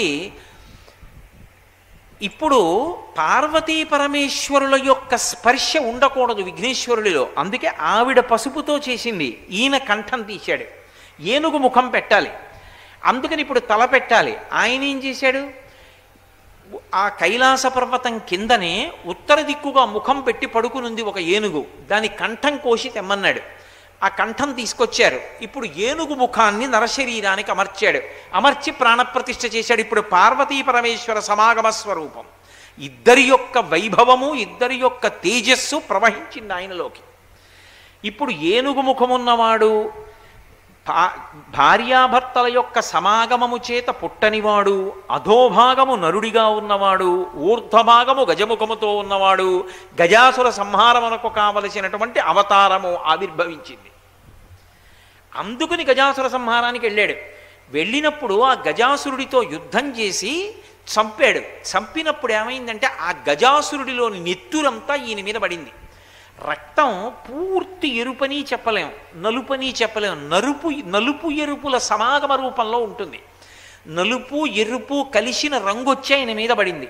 పడితే కపిలవర్ణంలోకి వచ్చాడు. కపిలం అంటే నలుపు అనుకుంటుంటారు చాలామంది, కాదు, నలుపు ఎరుపు కలిసినటువంటి రక్తం ఎలా ఉంటుందో అలా ఉంటుంది. అందుకని కపిలహ అని ఒక నామం వచ్చింది ఆయనకి. అప్పుడు గజాసుర సంహారం జరిగింది. గజాసుర సంహారం జరిగితే లోకములు కాపాడబడ్డాయి. అసలు పుడుతూనే లోకము యొక్క ఉద్ధరణ కొరకు, లోకము యొక్క క్షేమము కొరకు అవతారమును స్వీకరించిన వాడెవరు అంటే వినాయకుడు. గజాసుర సంహారం కోసం పుట్టాడైన. వచ్చినటువంటి వాడు ఏనుగు ముఖంతోనే ఉండిపోయాడు. ఎందుకు ఏనుగు ముఖంతో ఉండిపోవాలి? అందుకని అగజానన పద్మార్కం, గజాననం, ఏనుగు ముఖంతో ఉన్నవాడా. ఎందుకు అలా పిలవడం? ఎందుకు ఏనుగు ముఖంతో ఉండడం అంటే, ఏనుగు ముఖానికి ఒక్కదానికే లోకంలో ఒక పేరుంది, సుముఖ అని. సుముఖ అన్న మాటకి రెండు అర్థాలు. సుముఖము, మంచి ముఖము. ఎవరిది? పరమ విద్వాంసుడైన వాడు.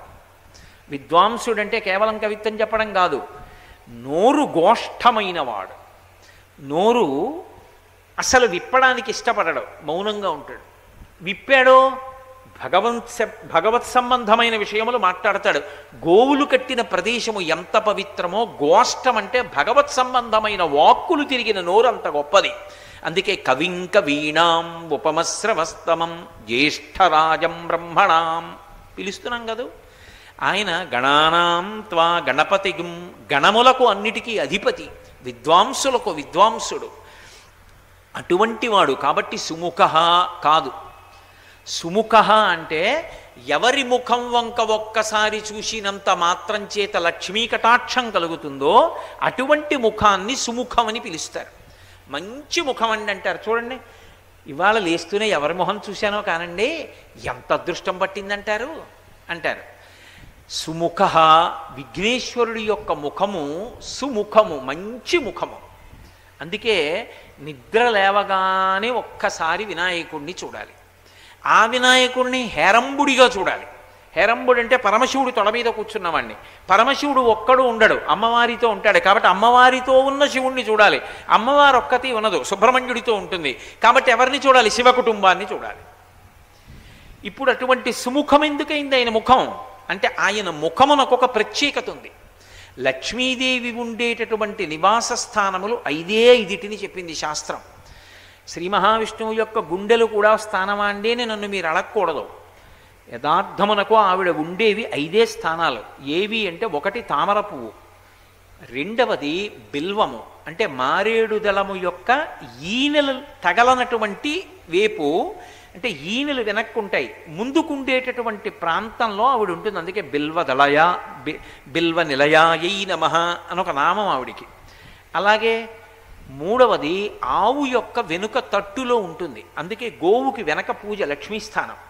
4వది ఏనుగు యొక్క కుంభస్థలంలో ఉంటుంది. 5వది పెళ్ళైనటువంటి ఆడవారు సువాసిని యొక్క పాపట ప్రారంభ స్థానంలో ఉంటుంది. అందుకే భర్తకి లక్ష్మీ కటాక్షానికి అది కారణం. కాబట్టి ఇక్కడ బొట్టు పెట్టుకోకుండా ఉండరు. బొట్టు మరుగున పడుట అన్న మాటకు అర్థం ఇది కాదు. స్నానం చేసినప్పుడు ఎప్పుడో ఇది మరుగున పడుతుంది, ఇది మరుగున పడకూడదు. ఇక్కడ ఎప్పుడూ బొట్టు ఉండాలి. కాబట్టి ఈ 5 లక్ష్మీ స్థానములు. మరి విష్ణువు యొక్క గుండె అక్కడ కదూ ఆవిడ ఉంటోంది. ఈశానాం జగతోస్య వెంకటపతేర్విష్ణో పరాం ప్రేయసీం తద్వక్షస్థల నిత్యవాస రసికాం తక్షాంతి సంవర్ధినీం పద్మాలంకృత పాణిపల్లవయుగాం పద్మాసనస్తాం శ్రియం వాత్సల్యాది గుణోజ్వలాం భగవతీం వందే జగన్మాతరం అని కదూ చెప్తున్నాం. మరి లక్ష్మీస్థానం శ్రీ మహావిష్ణువు గుండె కాకపోవడం ఏమిటి? అది ప్రధానంగా లోకానికి ఏ పాఠం చెప్తుందంటే, లక్ష్మీదేవి నారాయణమూర్తి గుండెల్లో కూర్చోలేదు, నారాయణమూర్తి పాదాల దగ్గర కూర్చుంది ఆవిడ. అందుకే మీరు ఎప్పుడు చూడండి లక్ష్మి ఎక్కడుంటుంది అంటే ఆయన పాదాల దగ్గర ఉంటుంది. లక్ష్మీ మహీతదనురూప నిజానుభావ నీళాది దివ్య మహిషీకర పల్లవానాం ఆరుణ్య సంక్రమణత కిల సాంద్ర రాగౌ శ్రీవేంకటేశ చరణౌ శరణం ప్రపద్యే అంటున్నామా అంటలేదా? ఆయన పాదములు ఎత్తుతుంది. అంటే లక్ష్మీదేవి లోకమునకు ఆదర్శం నేర్పడం కోసం ఆవిడ ఎంచుకున్నటువంటి స్థానం ఆయన పాదములు. ఆయన పాద సంవాహనం చేసి ఆయన పాద జాడలలో ఆమె అనువర్తిస్తుంది, ఆయన వెంట ఆవిడ వెడుతుంది, తనని అంత అనుగమిస్తుంది. కాబట్టి విష్ణు ఆవిడ్ని గుండెల్లో పెట్టుకున్నారు. ఇది లోకానికి అంతటికీ పాఠం చెప్పడం. లక్ష్మీనారాయణుల్లా బతకండి దంపతులంటే భర్తని భార్య అనుగమించాలి, ఆ కారణం చేత భర్త గుండెల్లో పెట్టుకోవాలి అని. కాబట్టి లక్ష్మీస్థానములను 5 చెప్తారు. ఈ 5లో ఒకటి లక్ష్మీస్థానం ఏది అంటే ఏనుగు యొక్క కుంభస్థలం. అందుకే ఎవరికైనా బహుమర్యాద చెయ్యాలి అంటే ఏనుగు యొక్క కుంభస్థలం మీద ఆ గజారోహణం చేయిస్తారు. ఇప్పటికీ గురువాయూరు క్షేత్రంలో సాయంకాలం 7:30-8 అయిందంటే పెద్ద పెద్ద నల్లమబ్బుల గుంపుల్లో వస్తాయి ఏనుగులన్నీ లోపలికి వచ్చి మొత్తం దేవాలయం చుట్టూ నిలబడతాయి. అవి ఎంత అలవాటు పడిపోతాయంటే భగవంతుణ్ణి వహించడానికి ఒక్కొక్క ఏనుగుని చూస్తే ఏనుగులో ఉండదు, అదిదో పర్వతాన్ని చూసినట్టు ఉంటుంది. ఆ పర్వతం లాంటి ఏనుగుకి కృష్ణ భగవాను అందిస్తారు, పైకి అందిస్తే బల్లమించి పైన ఆయనకి మంటపం కట్టి కుంభస్థలం మీద పెడతారు. ఎలా ఎక్కుతాడరా అర్చకుడు అనిపిస్తుంది మనకి. అర్చకుడు దగ్గరికి వచ్చేటప్పటికి అది ఒక కాలు వంచుతుంది, వంచితే చెవి పట్టుకుని ఒక్క దూకి మోకాలు మీద కాలు పెట్టి ఈ పైన సంధిబంధములలో కాలు గుచ్చుతూ కుంభస్థలం మీదకి ఎక్కుతాడు. ఎక్కి అర్చకుడు కూర్చుంటాడు. అది గుడి చుట్టూ తిరిగి వస్తుంది, ఈశ్వరుణ్ణి వహిస్తుంది ఏనుగు. 2 పెద్దలైనటువంటి వారికి ఎవరికైనా సరే సత్కారం ఏది అంటే గజారోహణం. వారిని ఏనుగెక్కించారు అంటారు. అందుకే ఏడిచాడు అల్లసాని పెద్దనగారు. ఎదురైన చోతన మదకరీంద్రముడిగ్గి కేలూతనొసగి ఎక్కించుకొనియే మనుచరిత్రం బందుకొను వేళ పురమేగ పల్లకి తనకేల పట్టి ఎత్తే బిరుదైన కవిగండ పెండేరమునకి వెతగునని తానే పాదమున తొడగే గోకట గ్రామాధ్యనేకాగ్రహారములడిగిన సీమలు అందునిచ్చే ఆంధ్ర కవితా పితామహ అల్లసాని పెద్దనామాచ్య అని నన్ను పిలుచునట్టి కృష్ణ రాజలతోడదిబికేగలేక బ్రతికియున్నాడ జీవోత్సవంబునగుచు అని చెప్పుకున్నాడు. కాబట్టి ఎదురైన చోతన మదకరీంద్రముడిగ్గి కేలూతనొసగి ఎక్కించుకునియే. కృష్ణదేవరాయల వారు అలా వెళ్ళిపోతుంటే ఎప్పుడైనా అల్లసాని పెద్దనగారు రాజవీధిలో కనబడితే గబగబా ఏనుగు మించి కిందకి దిగి ఆంధ్ర కవితా పితామహ అని పిలిచి ఆ పైనుంచి కిందకొచ్చి చెయ్యి పట్టుకుని పైకి ఎక్కించి నన్ను ఏనుగెక్కించి తిప్పేవాడు అని చెప్పుకున్నాడు. శ్రీమదాంధ్ర కవితా పితామహ సర్వతోముఖాంక పంకజాక్ష పాదాంబుజాధీన మానసేందిందిరనందవరపరవోత్తం చటకోపతాప ప్రసాదాదితా సాదిత కవితామ తల్లి కల్లసాని చొక్కయామాచ్యపుత్ర పెద్దనార్య ప్రణీతంబైన స్వారూచిషమను సంభవంబను మహాప్రబంధంబు అని చెప్పుకున్నాడు మన చరిత్ర రాసినప్పుడు. అంతటి మహాకవి కనపడితే అల్లసాని పెద్దన గారిని కృష్ణరాయల వారు చెయ్యి పట్టుకుని పైకెత్తి కూర్చోబెట్టేవట ఏనుగు మీద. అందుకని గజారోహణం అంటారు. ఆ ఏనుగు అంత గొప్పది. అందుకని సుముఖ, ఆ ఏనుగు ముఖాన్ని ఒక్కసారి చూశామనుకోండి లక్ష్మీ కటాక్షం. అందుకని ఆయనని గజాననం, ప్రత్యేకంగా ఏనుగు ముఖమున్నవాడా అని ఒకసారి పిలుస్తాం. ఆయనకి ఏనుగు ముఖం ఉంటే ఆయనకి కాదు ప్రయోజనం, మనకి. ఎందుకని అంటే మిగిలిన ఏ దేవతల విషయంలోనైనా మీరు ప్రయత్నపూర్వకంగా మీ మనస్సుని వాళ్ళ పాదాల దగ్గర పెట్టాలి. అప్పయ్య దీక్షితుల వారని దక్షిణ దేశంలో ఉండేవారు, గొప్ప శైవోపాసకుడు. ఆయన మన ప్రమేయం లేకుండా మన మనసుని తన వైపుకి లాగగలిగినటువంటి వస్తువులు కొన్నింటిని నిర్ణయం చేశారు. అందులో మొట్టమొదటిది ఏది అంటే ఏనుగు, రెండవది ఏది అంటే చంద్రుడు, మూడవది ఏది అంటే సముద్రం, నాలుగవది ఏది అంటే తామరపూలు విరిసినటువంటి కొలను, ఐదవది ఏది అంటే వీణానాదం. ఈ 5. అందుకే అమ్మవారికి ఇప్పటికీ కూడా అత్యంత ప్రీతిపాత్రం ఏది అంటే అల్లమురళీరవ వాజిత కూజిత కోకిల మంజుల మంజురతే అని ఆవిడ దగ్గర వేణువు వాయించిన వీణ వాయించిన ఆవిడ బహుప్రసన్నురాలవుతుంది. శారదా నవరాత్రుల్లో రాజోపచారాల్లో తప్పకుండా వీణ వేణువు వాయించేటట్టు చూసుకుంటారు. మా కాకినాడ అయ్యప్ప స్వామి దేవస్థానంలో శారదా నవరాత్రులు చేస్తే తప్పకుండా ఈ 2 వాద్యాలు అమ్మవారి దగ్గర వినపడేటట్టుగా జాగ్రత్త పడుతూ ఉంటాం. కాబట్టి ఆ ఏనుగు అనపడేటటువంటి దానికి ఒక పెద్ద విశేషమైన లక్షణం ఉంది.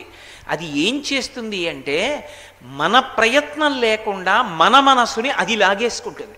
మీరు ఇప్పటికీ చూడండి, తిరుమల వెళ్ళారనుకోండి, తిరుమల కొండ మీద ఏనుగు కనపడింది అనుకోండి, పిల్లలు కూడా అయిపోతారు, పెద్దవాళ్ళు కూడా అయిపోయి కాసేపు దాని వంక అలా చూస్తారు.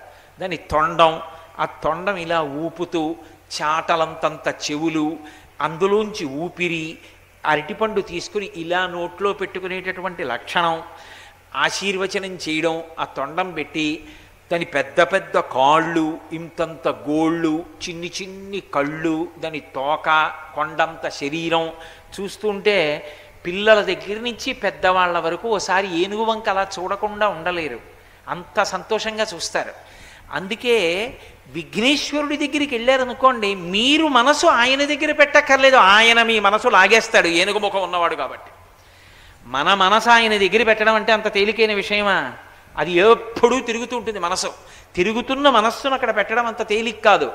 ఒక్క విఘ్నేశ్వరుడు మాత్రం మన మనసుని ఆయన లాగుతాడు. అందుకే సుముఖ కాదు, అసలు సుముఖ అంటే ఏనుగే. ఎందుకో తెలుసా?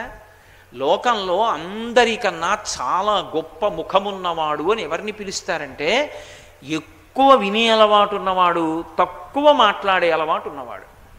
ఆయన ఎక్కువ వింటాడు, తక్కువ మాట్లాడతాడు. తక్కువ మాట్లాడడంలో కూడా ఏం చేస్తాడంటే నేను గబుక్కుని తొందరపడి మాట్లాడతానేమో అని నోటికి చెయ్యి అడ్డు పెట్టుకుంటారు.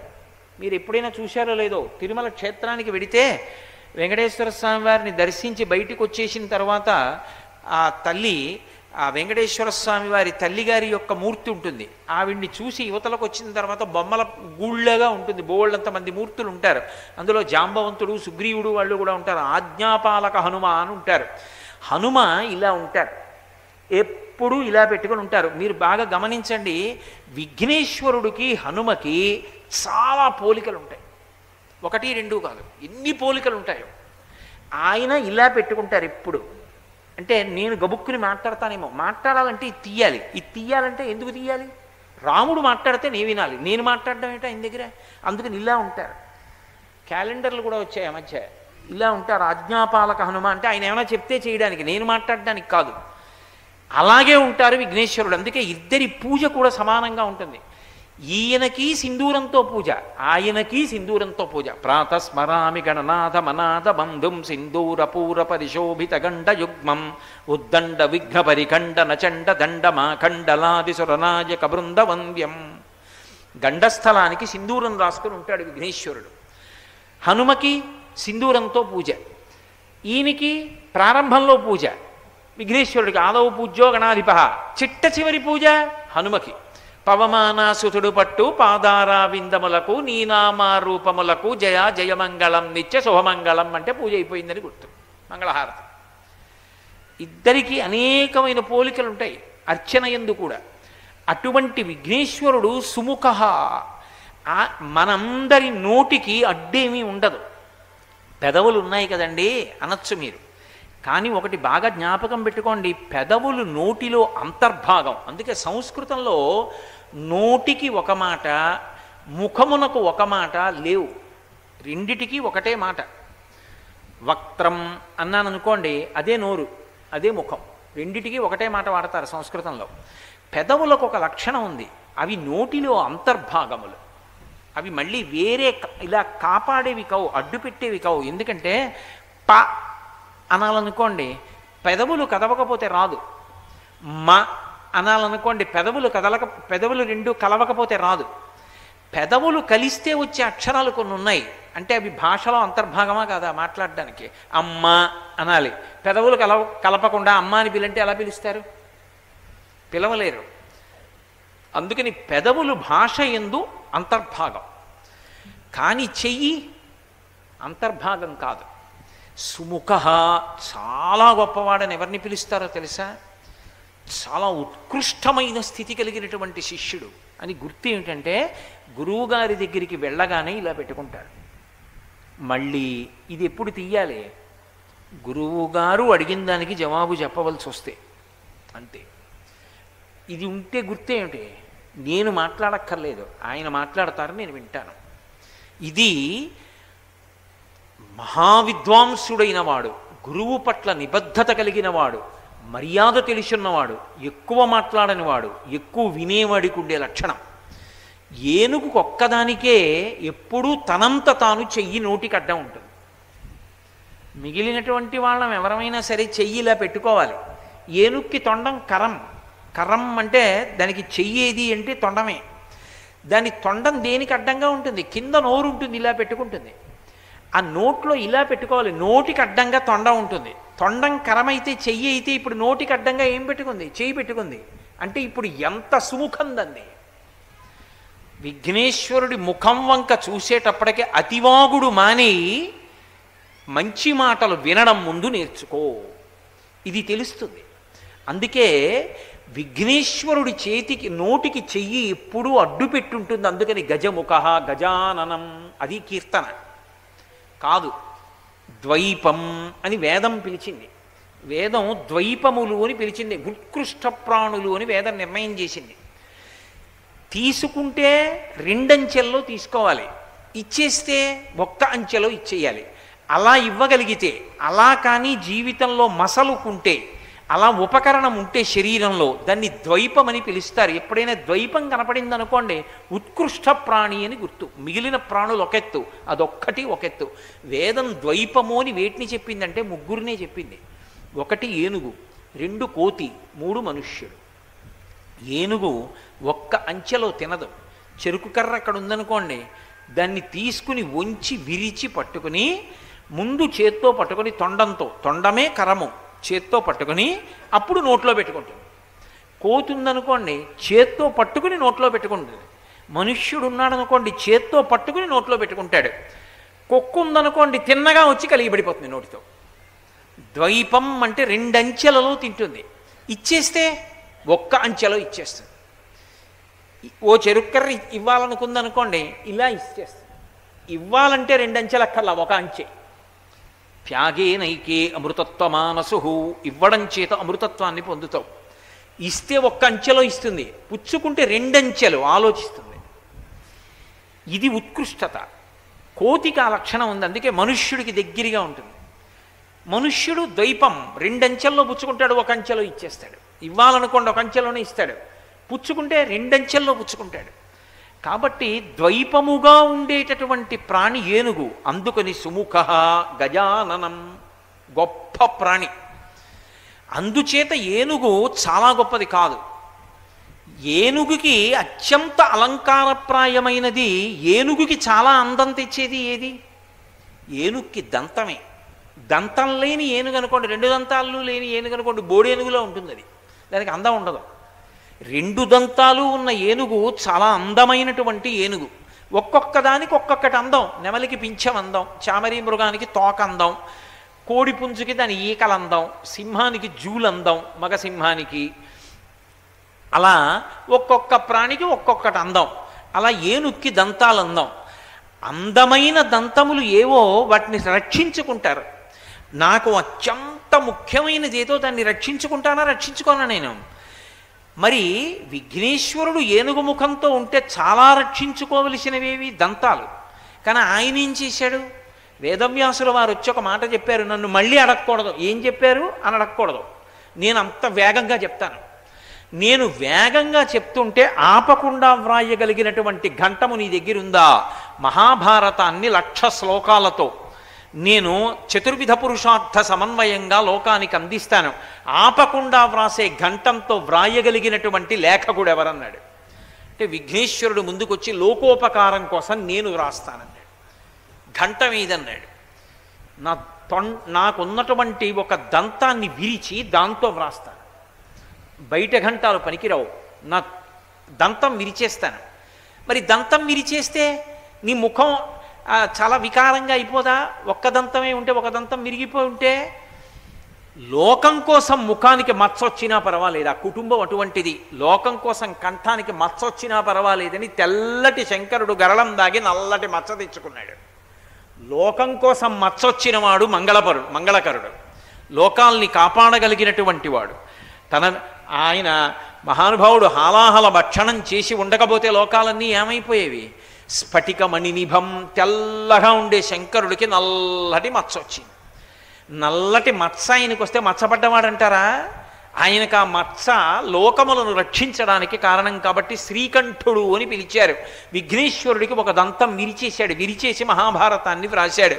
మహాభారతాన్ని విఘ్నేశ్వరుడు ఎంత గొప్పగా రాశాడో తెలుసా? మంచి కఠినమైనటువంటి సమాసాలతో ఉన్నటువంటి వాక్యాలు చెప్పి వ్యాసుడు ఆగేవాడు. ఎందుకని అంటే బహుశः ఇది రాయడానికి కొంత సమయం పడుతుంది కాబట్టి కాస్త ఊపిరి తీసుకుందాం అని. ఆయన అంతా చెప్పి ఏదో ఎక్కడన్నా తడబడతాడేమో చూద్దాం, లావలీలుంగలవంగలంగల లలితాలక్షంబు లిక్షించుచున్ అన్నాను అనుకోండి, ఏంటన్నారు అనోసారి ఆగుతాడేమో అని ఓ అనేవాడయ్య. ఓ అనేస్తే పూర్తయిపోయింది. ఎలా? అంత గొప్పగా వ్రాశాడు. ఎవరి కోసం? లోకం కోసం. ఒక దంతం విరిచేశాడు. భిన్న దంత, ఏకదంత, ఒకటే దంతం ఉంటుంది. ఇప్పుడు ఒక దంతం ఉన్నటువంటి విఘ్నేశ్వరుడి యొక్క ముఖం అమంగళకరంగా ఉందా, వికారంగా ఉందా? మన కోసమని ఒక దంతాన్ని విరిచి మహాభారతం వ్రాసినటువంటి విఘ్నేశ్వరుడు, మీరు కూడా మీ దగ్గర ఏ అపురూపమైనటువంటి విభూతి భగవంతుడు ఇచ్చినదున్నదో దాన్ని లోకం కొరకు ఉపయోగించండరా అని మనకి సందేశం ఇస్తున్నాడా? సందేశం ఇస్తున్నాడు. అందుకని సుముఖ, ఆ ముఖం చేతనే లోకానికి పాఠం చెప్తున్నాడు. అందుకని గజాననం మహానుభావుడు కాదు. ఆయనకి గజాననం అని ఎందుకు పేరంటే గజ అంటే ఏనుగు, జగ తిరగేయండి, జగత్ జాయితే గచ్చతే వచ్చి వెళ్ళిపోయే జగత్. జగత్తుకి పరమేశ్వరుణ్ణి చేరుకోవడానికి భారం ఏమిటి? మనకున్నటువంటి తమోగుణమే. తెల్లవారుజామున లేవలేకపోవడం, భగవంతుణ్ణి ఆరాధన చేయలేకపోవడం, కాసేపు కూడా కూర్చోలేకపోవడం, ఆయన మీద మనసు పెట్టలేకపోవడం, ఇవన్నీ మనకున్నటువంటి వికారాలు. ఏనుగు ఎందుకు పైకి ఎగరలేదు? దాని శరీరమే దానికి బరువు. అన్నిటికన్నా భూమికి తక్కువ ఎగిరేది ఏది అంటే ఏనుగు. మనం ఎందుకు ఊర్ధ్వముఖ చలనం చేయలేము? మనకి సంసారం బరువు. కాబట్టి జగము యొక్క స్థితిని తన ముఖము చేత చెప్పినవాడు గజముఖుడు. అది శ్రీముఖం, అందుకని సుముఖం. అందుకని గజాననం కాదు. ఎందుకు గజాననం అంటే అలా ఎందుకు పిలుస్తున్నాడంటే, కవి ఋషి ఎందుకు పిలుస్తున్నాడంటే పారవస్యంతో పిలుస్తున్నాడు. ఏదో అక్కడ సరిపోయిన గజానన పద్మార్కం గజానన మహర్నిశం అని కాదు పిలిచేది. ఆ పిలవడంలో ఒక విశేషమైనటువంటి స్తోత్రం ఉన్నది. ఏమిటి ఆ స్తోత్రము అంటే, మిగిలిన వాళ్ళ దగ్గరికి వెళ్ళి దేవతల దగ్గర మీరు ఏదైనా మీ ప్రార్థన చెప్తున్నారనుకోండి, ఈశ్వరా మీ దగ్గరికి వచ్చాను నన్ను అనుగ్రహించండి అని దేవతలకి చెప్తున్నారనుకోండి, వాళ్ళు వింటున్నారా వింటలేదా అన్నది మీకు తెలియదు. ఎందుకో తెలుసా? మిగిలిన దేవతామూర్తులందరికీ కూడా చెవులకి ఆభరణాలు ఉంటాయి, మకర కుండలాలు అంటారు. అంటే ఇక్కడ పెట్టుకునేవి కావు. వాళ్ళు ఏం చేస్తారంటే ఇక్కడి నుంచి ఇలా పెట్టేసుకుంటారు. ఈ పైన ఒక పెద్ద వృత్తం, ఈ కింద ఒక పెద్ద వృత్తం అలా ఉంటాయి. అవి చెవులు ఇలా మూసుకుని ఉంటాయి. చెవులని కప్పేస్తాయి. కాబట్టి మీరు చెప్పింది ఆయన విన్నాడా వినలేదా? ఆయన విన్నాడని ఏమిటి నమ్మకం? అంటే వింటాడు పరమాత్మ, వినకపోవడం ఏమిటి అని ఒక నమస్కారం పెట్టొస్తాం. కానీ ఏనుగు దగ్గరికి వెడితే ఆయన చెవులకు ఆభరణాలు ఎక్కడ ఉంటాయి? మకరకుండలాలు ఉండవు, అందుకే చెవులు అలాగే ఉంటాయి. పైగా మిగిలిన దేవతలు వినేటప్పుడు చెవులు ఇలా ఇలా ఊపరు. ఒక్క ఏనుగు ముఖం ఉన్న విఘ్నేశ్వరుడు మాత్రం చెవులు ఊపుతూ వింటాడు. ఆ బాగా వింటున్నాను స్మా అని శూర్పకర్ణం చాటల లాంటి చెవులు ఇలా ఊపుతూ వింటాడు. అలా వింటాడు కాబట్టే మన ప్రార్థన ఆయన వింటున్నాడు, పెద్ద పెద్ద చెవులతో వింటున్నాడని మనకి తృప్తిగా ఉంటుంది. మనం చెప్పుకున్నది విన్నాడన్న తృప్తిని ఇవ్వగలిగినటువంటి రూపం గజాననం. అందుకని సుముఖం ఒకట. అందులో ఎన్ని లక్షణాలు ఉండడం వల్ల ఆయన ముఖాన్ని కీర్తిస్తున్నాడు. అగజానన పద్మార్కం గజానన మహర్నిశం అనేకదం తం భక్తానాం ఏకదంతం ఉపాస్మహే. అది ఎలాగట చమత్కారం. గజాననం అహర్నిశం, ఆయనని నేను ఎప్పుడూ పూజిస్తున్నాను. అహర్నిశం, అహం అంటే పగలు, నిశం అంటే రాత్రి, రాత్రి పగలు కూడా పూజిస్తున్నాను. ఎలా పూజిస్తారు? రాత్రి నిద్రపోయినప్పుడు ఎలా పూజిస్తున్నారు? తప్పు కాదు శ్లోకం. పగలంతా మనం ఆయన్ని పూజిస్తున్నామా? ఇంకో అబద్ధం కాదు. మీరు ఏమని ఆయన యొక్క షోడశనామ స్తోత్రం చెప్తున్నారు? సుముఖశ్చైకదంతశ్చ కపిలో గజకర్ణక, ఆ శ్లోకం చెప్పి స్కంద పూర్వజ షోడశైతాని నామాని యప్పటే శృణుయాదపి. మీకు చదవడం రాకపోతే చదివేవాడు ఉంటే వినోసారి చాలు. విద్యారంభే వివాహే చ, ఎప్పుడెప్పుడు దీన్ని వినాలి, ఎప్పుడెప్పుడు దాన్ని చదవాలి విఘ్నేశ్వరుడు గురించి అంటే విద్యారంభే వివాహే చ ప్రవేశే నిర్గమే తథా సంగ్రామే సర్వకార్యేషు విఘ్నస్తస్య నజాయతే. విద్యారంభే, విద్య నేర్చుకోవడం మొదలెట్టినప్పుడు చదువు. వివాహే చ, పెళ్లి చేసుకునేటప్పుడు చదువు. అదేమిటి? చదువు మొదలెట్టినప్పుడు ఓసారి చెప్పి మళ్ళీ పెళ్లి చేసుకునేటప్పుడు చదవడం అదేమిటండి? శ్లోకం అలా ఉంది. లేకపోతే రోజు చదువు మొదలుపెట్టినప్పుడు చదివితే మరి అహర్నిశం ఎలా అయింది? మరి ఆ శ్లోకంలో అలా, ఈ శ్లోకంలో ఇలా ఉంటే అన్వయం ఎలా కుదురుతుంది?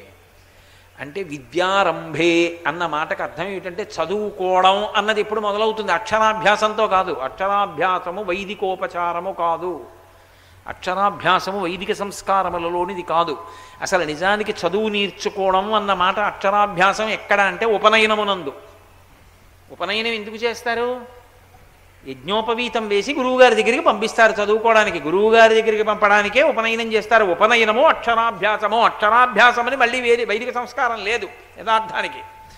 కాబట్టి విద్యారంభే అన్న మాటకు అర్థం ఏమిటంటే నీ ఉపనయనం జరుగుతున్నప్పుడు మొదట ఈయన యొక్క నామాలు చెప్పడం నేర్చుకో. అంటే బ్రహ్మచర్యమంతా గురువుగారి దగ్గర విద్య నేర్చుకుంటున్నావు కాబట్టి చెప్పాలి. విఘ్నేశ్వర నామాలు ఇప్పుడు చెప్తూ ఉండాలి బ్రహ్మచర్యంలో. వివాహేచ, బ్రహ్మచర్యాశ్రమం తర్వాత గృహస్థాశ్రమం. పెళ్లి చేసుకుంటే గృహస్థాశ్రమంలో ఉన్నన్నాళ్ళు కూడా చెప్పు. కాబట్టి విద్యారంభే వివాహే చ ప్రవేశే నిర్గమే తథా. ప్రవేశే, లోపలికెళ్ళేటప్పుడు బాగా గుర్తుపెట్టుకోండి, జీవితంలో కదలికలన్నీ లోపలికెళ్ళడం బయటికి రావడమే. నేనిప్పుడు దక్షారామంలోకి వచ్చాను, గుళ్ళోకి వచ్చాను, వేదిక మీదకి వచ్చాను, వేదిక వదిలి కిందకు వచ్చాను, కింద నుంచి కారులోకి వచ్చాను, కారులోంచి కాకినాడ వచ్చాను, కాకినాడ నుంచి ఇంట్లోకి వచ్చాను. ఇవన్నీ ఒకటి వదులుట, ఒక దాంట్లోకి వెళ్ళుట. ఎప్పుడెప్పుడు ఎక్కడెక్కడ ఒకటి వదిలి ఒక దాంట్లోకి వెళ్ళినా ఇవి చెప్పు. మరి అహర్నిశం కాలా? పగటిపూట జాగృతిలో ఉన్నావు, రాత్రి పడుకుంటున్నావు అంటే నిద్రపోయే ముందు కూడా ఎవరికి ముందు ఓ నమస్కారం పెట్టాలి. విఘ్నేశ్వరుడి వంక తిరిగి ఓ నమస్కారం పెట్టి పడుకో. నిద్రకి విఘ్నం ఉండదు. లేకపోతే నిద్రకి విఘ్నం వచ్చిందనుకోండి తెల్లారి ఆకలి ఉండదు. రాత్రి నిద్రపోని వాడికి పొద్దున్న ఆకలి అయ్యదు. పొద్దున్న కడుపు నిండా తినని వాడికి మళ్ళీ నిద్ర ఉండదు. నిద్ర ఆకలి రెండిటికి పరస్పర సంబంధం. కడుపుకి కంటికి అంత సంబంధం. కడుపు నిండితే కనురెప్ప పడుతుంది, కనురెప్ప బాగా పడిపోతే తెల్లారు కట్ట బాగా ఆకలిస్తుంది. కాబట్టి ఆకలి నిద్ర ఆరోగ్యానికి లక్షణాలు. ఈ రెండూ ఉండాలంటే, విఘ్నం లేకుండా ఉండాలంటే ఆయనకి నమస్కారం చేయడం మర్చిపోవద్దు. ప్రవేశే నిర్గమే తథా. ఈ రెండు ఆశ్రమాలు కూడా విడిచిపెడితే వానప్రస్థము సన్యాసము. అసలు ప్రవేశే ఈ శరీరము లోపలికి వచ్చినప్పుడు, నిర్గమే ఆఖరికి శరీరం విడిచిపెడుతున్నప్పుడు కూడా ఆయనని మర్చిపోవద్దు. నిర్గమే తథా సంగ్రామే యుద్ధానికి వెళ్ళిన సర్వకార్యేషు ఇది అది అనకు. ఏ పని చెయ్యి ఆయనకి నమస్కారం చేసి వెళ్ళు. ఆయనకొక్క నమస్కారం చేసి వెళ్ళడం నీకు అలవాటైందా అంతే ఆయన రక్షిస్తాడు. ఆయన యందు భక్తితో కూర్చున్నవాణ్ణి అనుగ్రహించి తీరుతాడు. అందుకే ఓ చమత్కారం ఉంది. ద్రవిడ దేశంలో ఓ సంప్రదాయం ఉంది. మీరు ఎవరినైనా పెద్దవాళ్ళని అడగండి చెప్తారు. విఘ్నేశ్వరుడికి గుడి కట్టి ప్రతిష్ఠ చెయ్యాలంటే ఏ మూర్తి ప్రశస్తము అని అడిగారు అనుకోండి. ద్రవిడ దేశంలో ఏదైనా ఇంకో గుళ్ళోంచి ఎత్తుకొచ్చిన మూర్తి ప్రశస్తం అని చెప్తారు. ఎందుకో తెలుసా? మీరు ఎక్కడ చూడండి వినాయకుడు ఉంటాడు. పిళ్ళయార్ పిళ్ళయార్ పిళ్ళయార్ అంటారు. పెద్ద కొడుకు గారు పెద్ద కొడుకు గారు పెద్ద కొడుకు గారని. ఎవరికి పెద్ద కొడుకు?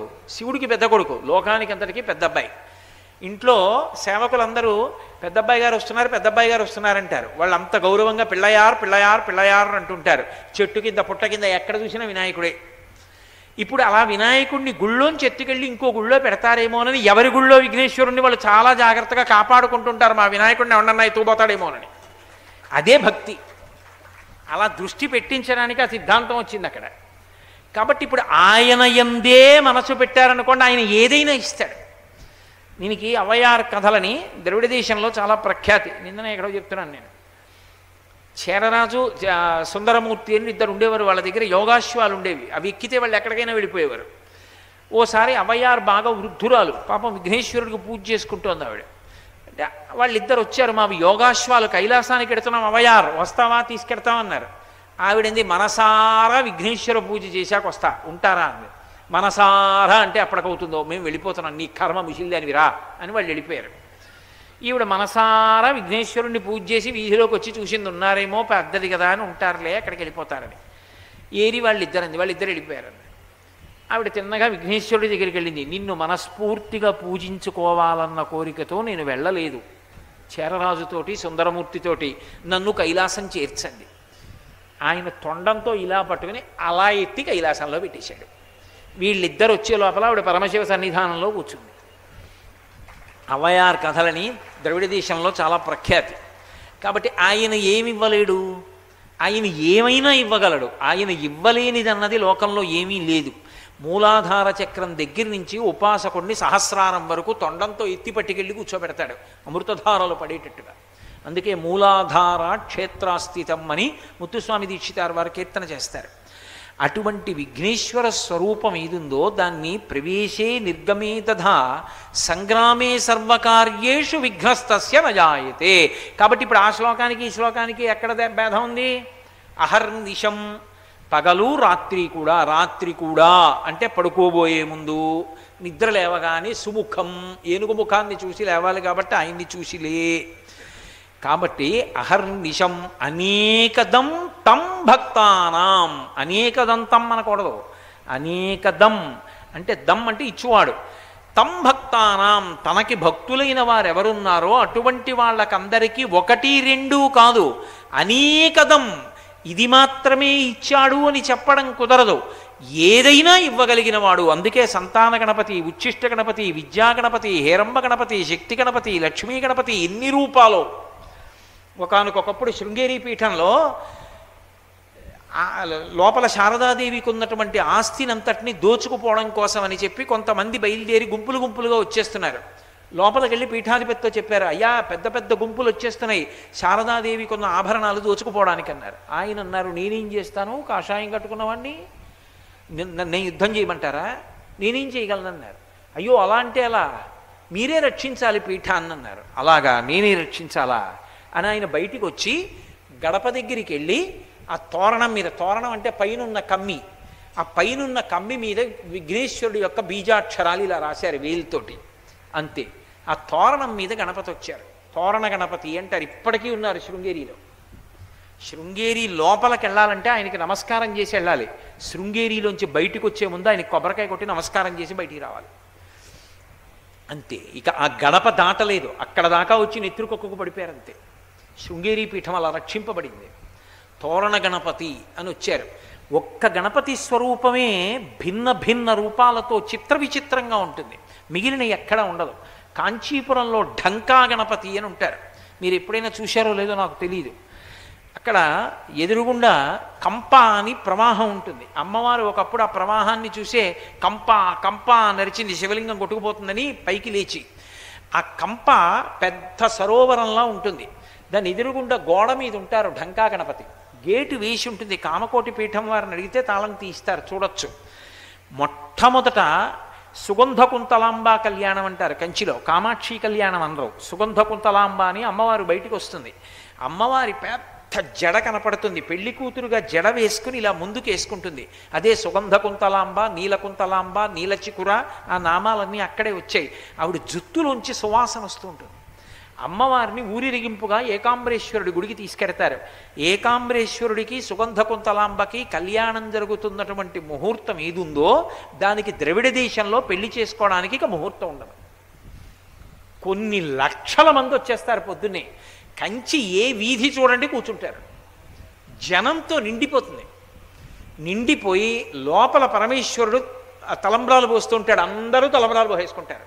నూతన వధూవరులు, ముహూర్తం ఉండదు. ఇక ఆయన తాళి కడతాడు, వీళ్ళు తాళి కడతారు. సుగంధ కుంతలాంబ కామాక్షి గుడికి ఎడుతుంది, ఒక్క పిట్ట కనబడదు, బస్సులు ఎక్కేళ్ళకి వెళ్ళిపోతారు, పెళ్ళిళ్ళు అయిపోతాయి అంతే. కాంచీపురంలో ఈ కళ్యాణం జరపడానికి ముందు దీన్ని లోకానికంతటికి చాటి చెప్పమని ఎవరి దగ్గరికి తీసుకెడతారంటే ఢంకా గణపతి దగ్గరికి తీసుకెళ్ళి మేళతాళాలతోటి శుభలేఖ పెడతారు. మొట్టమొదటి పత్రిక ఆయనకి ఇస్తారు. ఆయన ఢంకా మోగించి చెప్తాడు అందరికీ, కళ్యాణం అవుతోంది సుగంధ కుంతలాంబది, మీ అందరూ రండి అంటారు. ఢంకా గణపతి అని అమ్మా నాన్న పట్ల అంత ప్రీతితో ఢంకా వాయిస్తాడు ఆయన. కాబట్టి అంతటి ప్రేమైకమూర్తి, అంతటి ఉదార హృదయుడు మహానుభావుడు.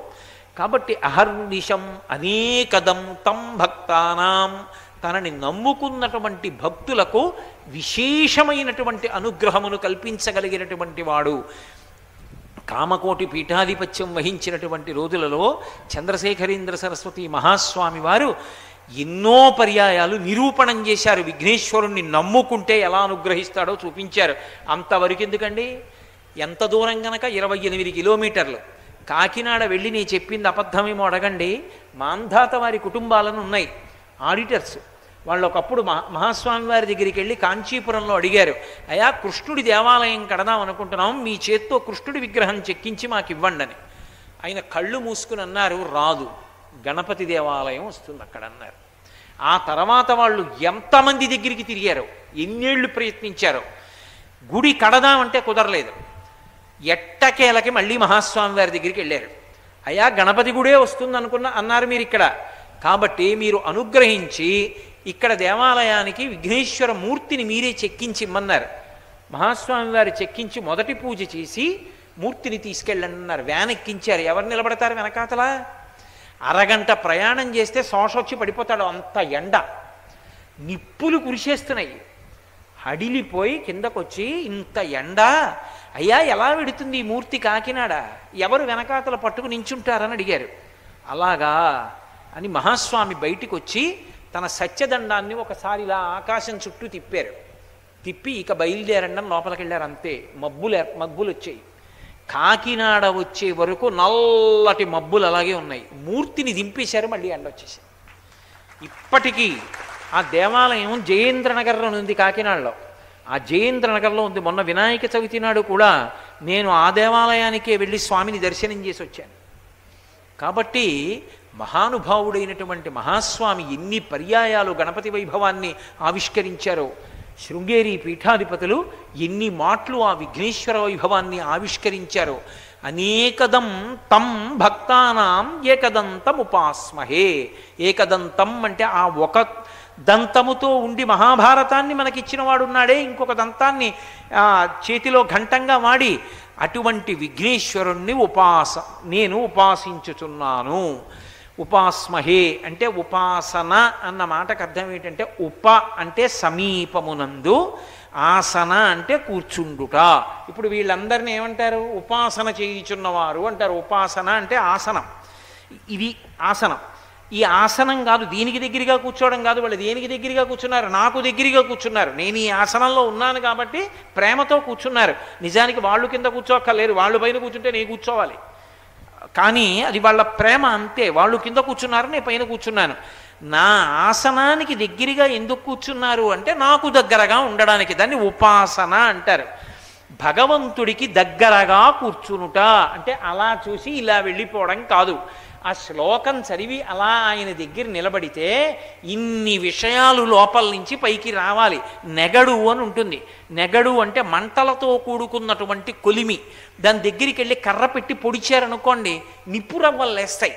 నిప్పురవ్వలు ఎలా లేస్తాయో అలా ఆయన దగ్గరికి వెళ్ళి నిలబడి ఈ శ్లోకం చదివేటప్పటికీ మనసులోంచి ఒక్కసారి సంతోషంతో ఆయన ముఖం, ఆయన వైభవం, ఆయన యొక్క ఉపకార బుద్ధి, భక్తుల్ని అనుగ్రహించేటటువంటి తీరు, ఆయన యొక్క సౌలభ్యము, ఆయన యొక్క విశేషమైనటువంటి ఆ దివ్య విభూతులు ఇవన్నీ జ్ఞాపకానికి వచ్చి మనసు పారవస్యాన్ని పొంది శిరసు ఉంచి భక్తితో ఎవడు నమస్కరించాడో అటువంటి వాణ్ణి పరిపూర్ణముగా అనుగ్రహించగలిగినటువంటి తేజస్సు కలిగిన ఎవరున్నాడో వాణ్ణి ఉపాస్మహే, నేను దగ్గరగా అంటే భౌతికంగా కాదు మనసులో ఆయనని ఉపాసన చేయుచున్నాను, ఆలోచించుచున్నాను, నమస్కరించుచున్నాను. కాబట్టి అగజానన పద్మార్కం గజానన మహర్నిశం అనేకదం తం భక్తానాం ఏకదంతముపాస్మహే. ఇప్పుడు ఏమైంది? ఈ ఒక్క శ్లోకాన్ని మీ అందరూ విఘ్నేశ్వర చవితి నాడు అందరూ భీమనాథుని యొక్క దేవాలయ ప్రాంగణంలో ప్రదోష వేళలో కూర్చుని వినడం ప్రారంభం చేస్తే అందులో సూర్యోదయానికి పంచమి పంచసంఖ్యేసి పంచసంఖ్యోపచారిణి పంచభూతేసి పంచసంఖ్యోపచారిణి. అమ్మకి ప్రీతి, అయ్యకి ప్రీతి, ఎదురుగుండ స్వామి ఉన్నారు. ఇంతమంది నా బిడ్డలు అంత ఇరుగ్గా ఉన్నా అలా ఒకరి తొడ మీద ఒకరు కాలు పెట్టుకుని ఇంత ప్రేమతో వింటున్నారా నా గురించి, సరిగ్గా చెప్పడం చేత కాని వాడు చెప్తుంటేనే ఇంత ప్రేమగా వింటున్నారంటే వీళ్ళకి ఎంత భక్తిరా అని ఆయన మీ అందరి పట్ల ప్రసన్నుడు కాడు, పరమ సంతోషాన్ని పొందుతాడు. కాబట్టి వినాయక చవితి నవరాత్రులలో మనకి ఇంతకన్నా కావలసినటువంటి వైభవం ఏముంటుంది? కాబట్టి అటువంటి విఘ్నేశ్వరుని యొక్క పాదార విందములకు సాంజలి బంధకంగా నమస్కరిస్తూ మంగళాశాసనపరైః మదాచార్య పురోగమైః సర్వైశ్చ పూర్వైరాచార్యైః సత్కృతాయాస్తు మంగళం. మంగళం కోసలేంద్రాయ మహనీయ గుణాత్మనే చక్రవర్తితనూజాయ సర్వభౌమాయ మంగళం. ఉమాకాంతాయ కాంతాయ కామితార్థప్రదాయినే శ్రీగిరీశాయ దేవాయ మలినాథాయ మంగళం. కరచరణకృతం వా కర్మ వాక్కాయజం వా శ్రవణనైనజం వా మానసం వాపరాధం విహితమభిహితం వా సర్వమేత్తక్షమస్వ. శివ శివ కరుణాబ్ధే శ్రీ మహాదేవ శంభో. సర్వం శ్రీ ఉమామహేశ్వర పరబ్రహ్మార్పణమస్తు. స్వస్తి.